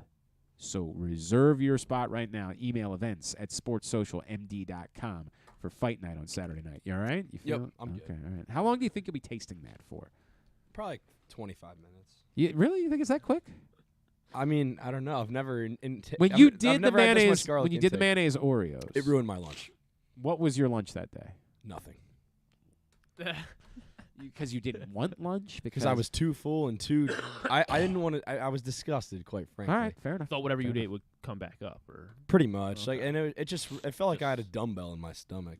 All right, I can see that. All right, what you got for young youths? What are the young youths talking about? All right, so during the college football playoff, there was a girl, a Tulane student that was shown on camera. That wouldn't be during the playoff. That or was not, during well, the sorry, not during the Cotton playoff. Bowl, During yes. but that was during the New Year's bowl games. There was a USC student, a female USC student shown, a female Tulane student shown, a Michigan fan, and a lot of people. These girls, basically, everyone thought they were really pretty.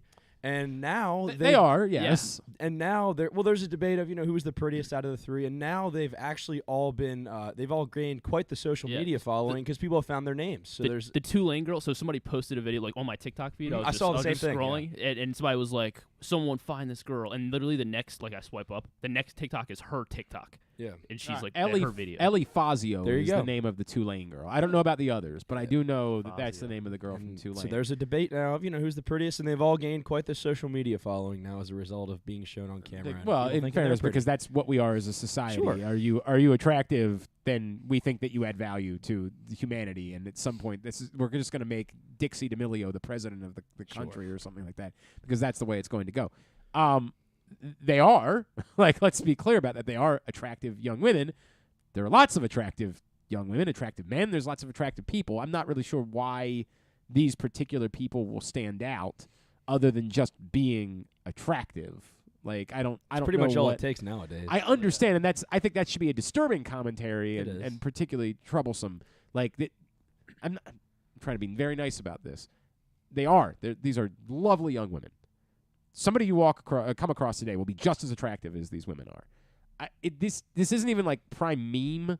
Like once upon a time, remember the Villanova girl that was crying while she was playing with the flute? Yeah, it was a wonderful meme, That was a meme. opportunity. I hope that poor girl has been able to make peace with being the flute girl, right?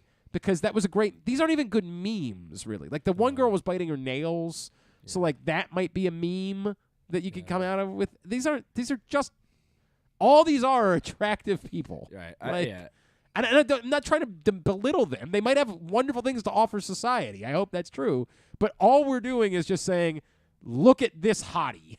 It's pretty much, yeah. That's it. And then look at these three hotties. Which one's the hottiest? That's pretty much what it's been. Number two, there's this. That's Are we putting our votes in? That's who we are. Yeah. That's it, Griffin.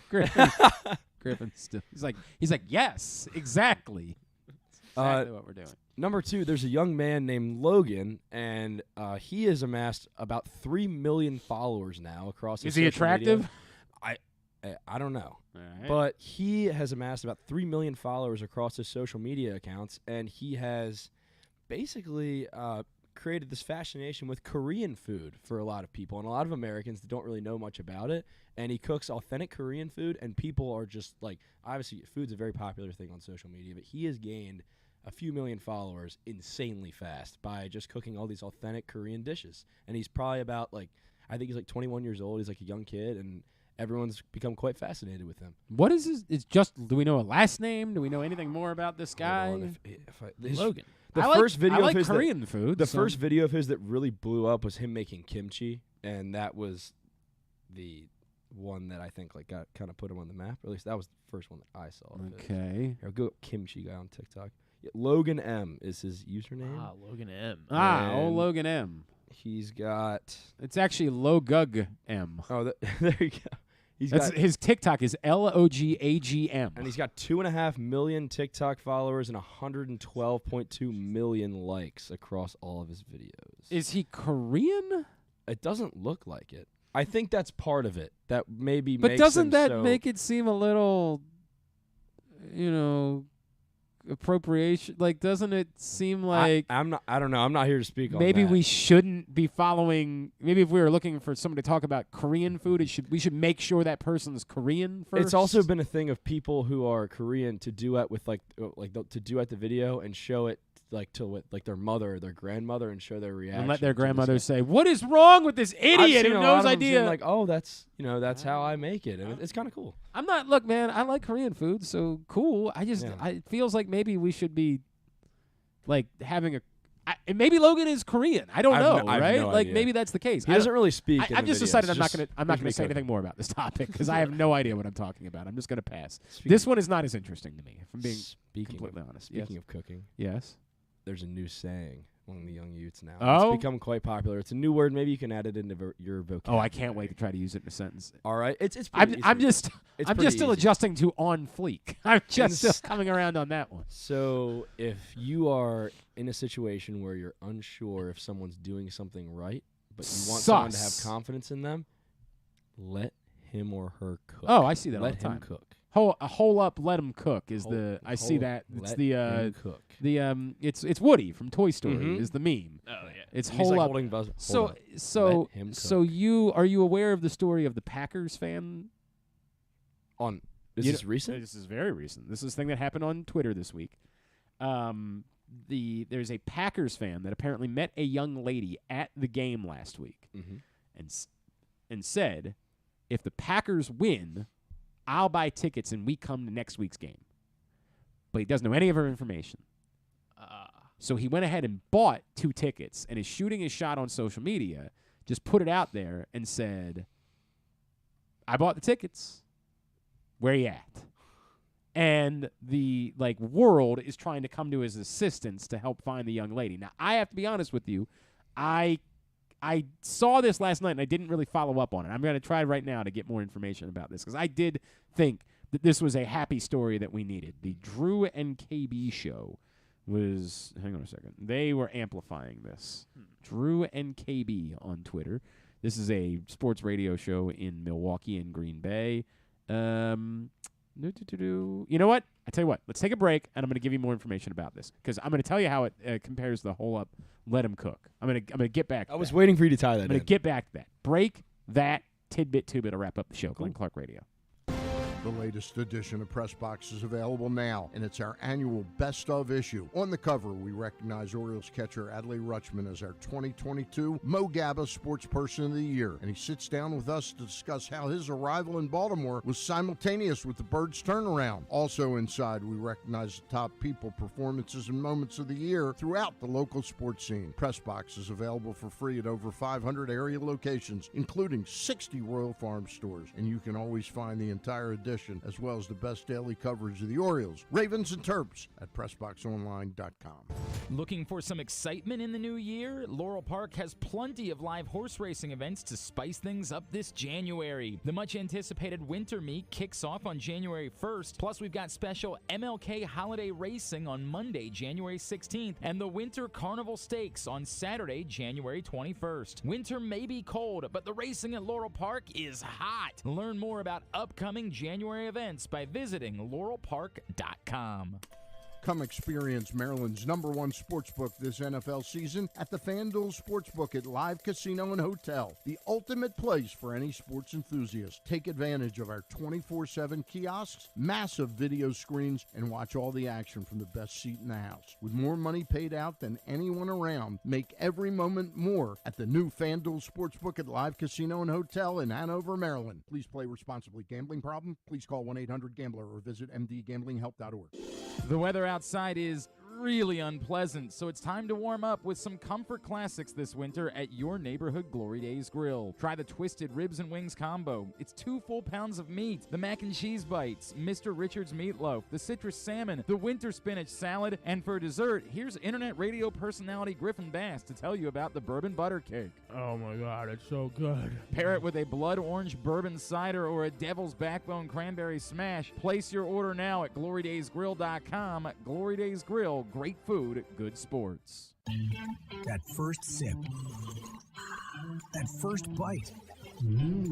Start your day off right with a delicious breakfast at Royal Farms. Choose from a fantastic selection of fresh Royal Farms breakfast sandwiches and top it off with a rich hot cup of the freshest coffee in the world. At Royal Farms, breakfast is available day and night. It's the freshest breakfast in the world. Real fresh, real fast. Royal Farms. Stan the Fan here, welcoming back one of my favorite sponsors, the Costas Inn. And everybody around Baltimore knows the Costas Inn is a great place to go and grab crabs, steaks, salads, soups, whatever's on your mind to eat in person. But did you know that the Costas Inn has upped their game? They are now one of the premier takeout places in Baltimore. Give them a call now to order your food, 410-477-1975. That's the Costas Inn over 4100 North Point Boulevard.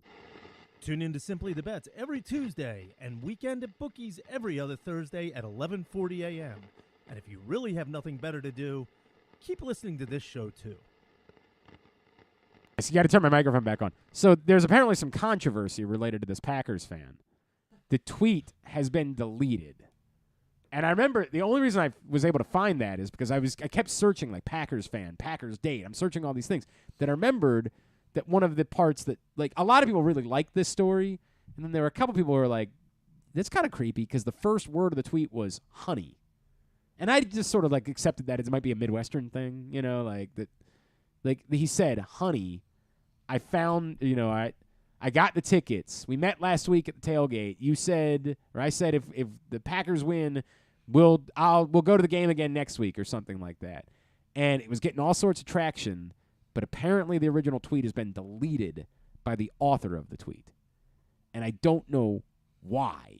Now I'm even more interested because I want to know. The reason I brought it up is because one of the first responses that I saw last night was most people seemed to enjoy the story and thought it was sweet and cute. And I saw the hole up, let 'em cook meme with it's a good meme with Woody from Toy Story. I don't even remember which movie that scene came from. It might have but been, he's like holding somebody back. It might have been Toy Story 3 when Lotso's the right, villain, and they're in that like place where they're like they're all about to be burning all burned to the death. Toys. Yes, correct. Don't spoil it. I don't know. It's a movie that came out a decade ago, Griffin. Chill out. People might not have seen it. And whatever it is, the meme is hole up, let 'em cook, and I enjoy it. It's used well. But now I have lots of questions about the scenario. Why was this tweet deleted? I don't know. Did we find out? I did see one person reply, I know this girl, she's taken.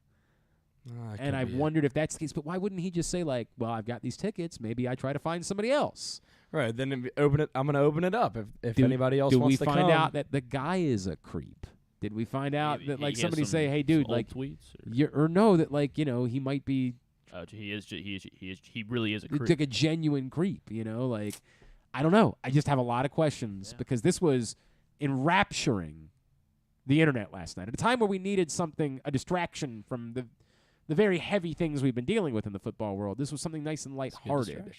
And so I appreciated that, but now I'm interested. Now I don't know what the story is. I'll follow this. And yeah, see. get to the bottom of this. You're our young person beat writer here. I'll try. Get to the bottom of what's happened with this. You got to figure out who the person was first of all that deleted the tweet. You got to look into that. And we got to get more information about what's going on there. All right, quickly, let's do Tidbit and Tubular. Tidbit is brought to you today by the Baltimore County Police Department, who are hiring right now. Cadet salary started over $30,000. Entry-level and lateral officers over $60,000. And both entry-level and lateral officers also eligible for a $10,000 signing bonus. If you're thinking about making a change in your career, great benefits available: medical, dental, vision insurance, tuition reimbursement, 15 sick days per calendar year with no limit. 410-887-5542. Join BaltimoreCountyPD.com. All right, so this one from actually like a couple weeks ago on Christmas Day, Nikola Jokic recorded the fourth 40-point, 15-rebound, and 15-assist game in NBA history. No offense. That's not as impressive as 60 points and 20 No, it rebounds is not. and It is 10 not. assists. So that's why that one overshadowed that last week. But I did want to make sure I threw this out there. So 40 points, 15 rebounds, 15, 40, 15, 15. Only done 4 times, and twice by one player, and then also another player. So there are 2 other players that have done this, joining Jokic. All right, Wilt Chamberlain. It is not Wilt Chamberlain. That's funny because that was going to be my guess. I'm also going to guess that James Harden or Russell Westbrook was going to be my other James guess. Harden. James Harden did it in 2016. What about Westbrook? Not Westbrook. Westbrook has not done it. So the other guy did this twice. Like you said, stays 40 points, 15 rebounds, 15 assists. Jokic did it on Christmas Day. Harden was the last to do it in 2016. Oscar Robertson Yeah, seems like the obvious. It is. Oscar Okay, Robertson. He all did right. it once in 1961 as well as in 1962. So then there was a very long layoff before. Thankfully, these were obvious answers and not David Thompson, right? Like, thankfully, we didn't get to that point. By the way, the next guest was just going to be Elgin Baylor for the sake of making it Elgin Baylor at this point. It's always Elgin Baylor. All right. That's it? That's yes, what we got? that is it. All right, That is very it. good. 12:30 had a short one in Thank the, you. in Yep. the chamber. I appreciate that. Very well done. Tubular is brought to you by the all-new Ginsu Kamado Grill. Of course, it's the perfect ceramic tailgate or home grill for searing, baking, smoking, grilling, all kinds of food. Use the code TAILGATE. Save $100. GinsuGrills.com. Tonight, not a lot. On the local front, Morgan State's at home, 6 o'clock, but they're playing Goucher. I guess it's a neat thing if you're a Goucher alum that wants to go support your team or something like that. You get to see him play a D1 team. I don't know why we're doing that on January 4th. I'm just being completely honest. I have no idea why that's a thing that's happening. But MorganStateBears.com for that. Big Ten hoops tonight. Penn State, Michigan at 7. Illinois Northwestern at 9 on Big Ten Network. Duke, NC State at 7 on ACC Network. I don't know. College basketball.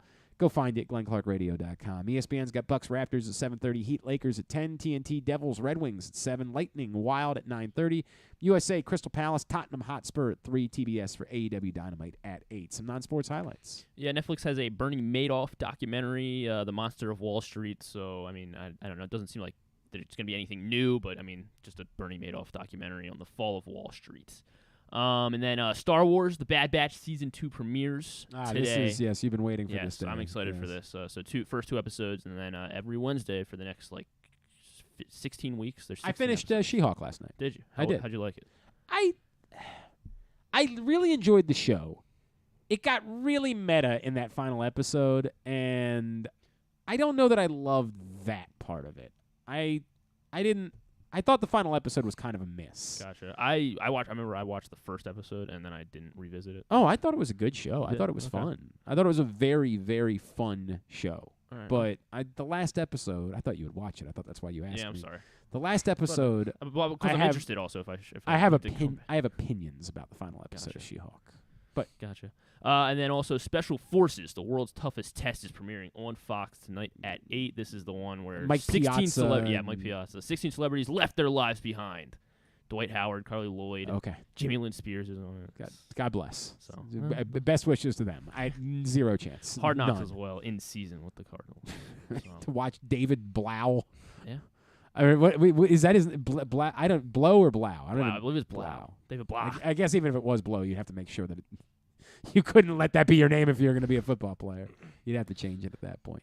Yeah, I'm good on all that too, Chief. All right, so Bad Batch, the big I one. mean, are you watching Cliff Kingsbury quiet quit through the whole thing? Like, are you watching that? I don't understand how that. What a bad team to be following around right now. All right, very good. Carson, it's at Carson Ware, correct? That's right. On all social media. That's right. At Glenn Clark Radio for us. Of course, at Griffin_Bass for him. I got other things I got to do. I don't know why I skipped ahead to that part. I don't know why that was the case. First of all, I need to remind everybody that, again, these offers aren't going to last forever. Got to get to PressBoxOnline.com/offers. Take advantage of $100 in free bets from Barstool after placing your first $10 bet, or up to $1,500 in risk-free bets from Caesars. Time's limited. Get the best offers from all the sports books. PressBoxOnline.com/offers. Sign up today, and then keep in mind that gambling can be fun, but you need to set a limit and stay within it. And remember that if you or a loved one has a gambling problem, call 1-800-GAMBLER 24/7 or go to helpmygamblingproblem.org for free confidential services. Thanks today to Bill Rhoden. Thanks to Drew for stopping by. Thanks to Jeremy Parr from Loyola for really some great context. I'm also working with a listener of ours named Ivan about perhaps maybe organizing like a CPR class. And it's something that I really want to do, and I think it's like a small thing that maybe in the aftermath of this we all should be thinking about, it being something that we're capable of doing in those moments. Also, thanks today to Seth Greenberg. We'll get it all up in the greatest hits section of the Oh, my God, it's so good. tab at GlennClarkRadio.com. Tomorrow on the program, our buddy Rob Ambrose is going to join us. We meant to do this earlier, but the former Towson football coach sort of get his thoughts, exit interview, if you will, about his time at the helm at his alma mater. Anything else? We'll do picks. Okay, and so then stuff and no. things. So no. Okay, that's what I was trying to get to, was that part of it. Thanks, everybody at PressBox, all of our great sponsors and partners, including our friends at Glory Days Grill, the Baltimore County Police Department, Problem Gambling, Royal Farms, Costas Inn, Maryland Jockey Club, Great 8's Memorabilia, the FanDuel Sportsbook at Live Casino and Hotel, Maryland Vascular Specialist, the all-new Ginsu Kamado Grill, UMBC Athletics, your local Toyota dealer, buyatoyota.com. Thanks to Griffin. Thanks to Carson. I've already plugged their socials, so I'm not going to do it again. Have a great Thursday night. Go Morgan or Goucher? Whichever one you want. Thank you. Duke sucks.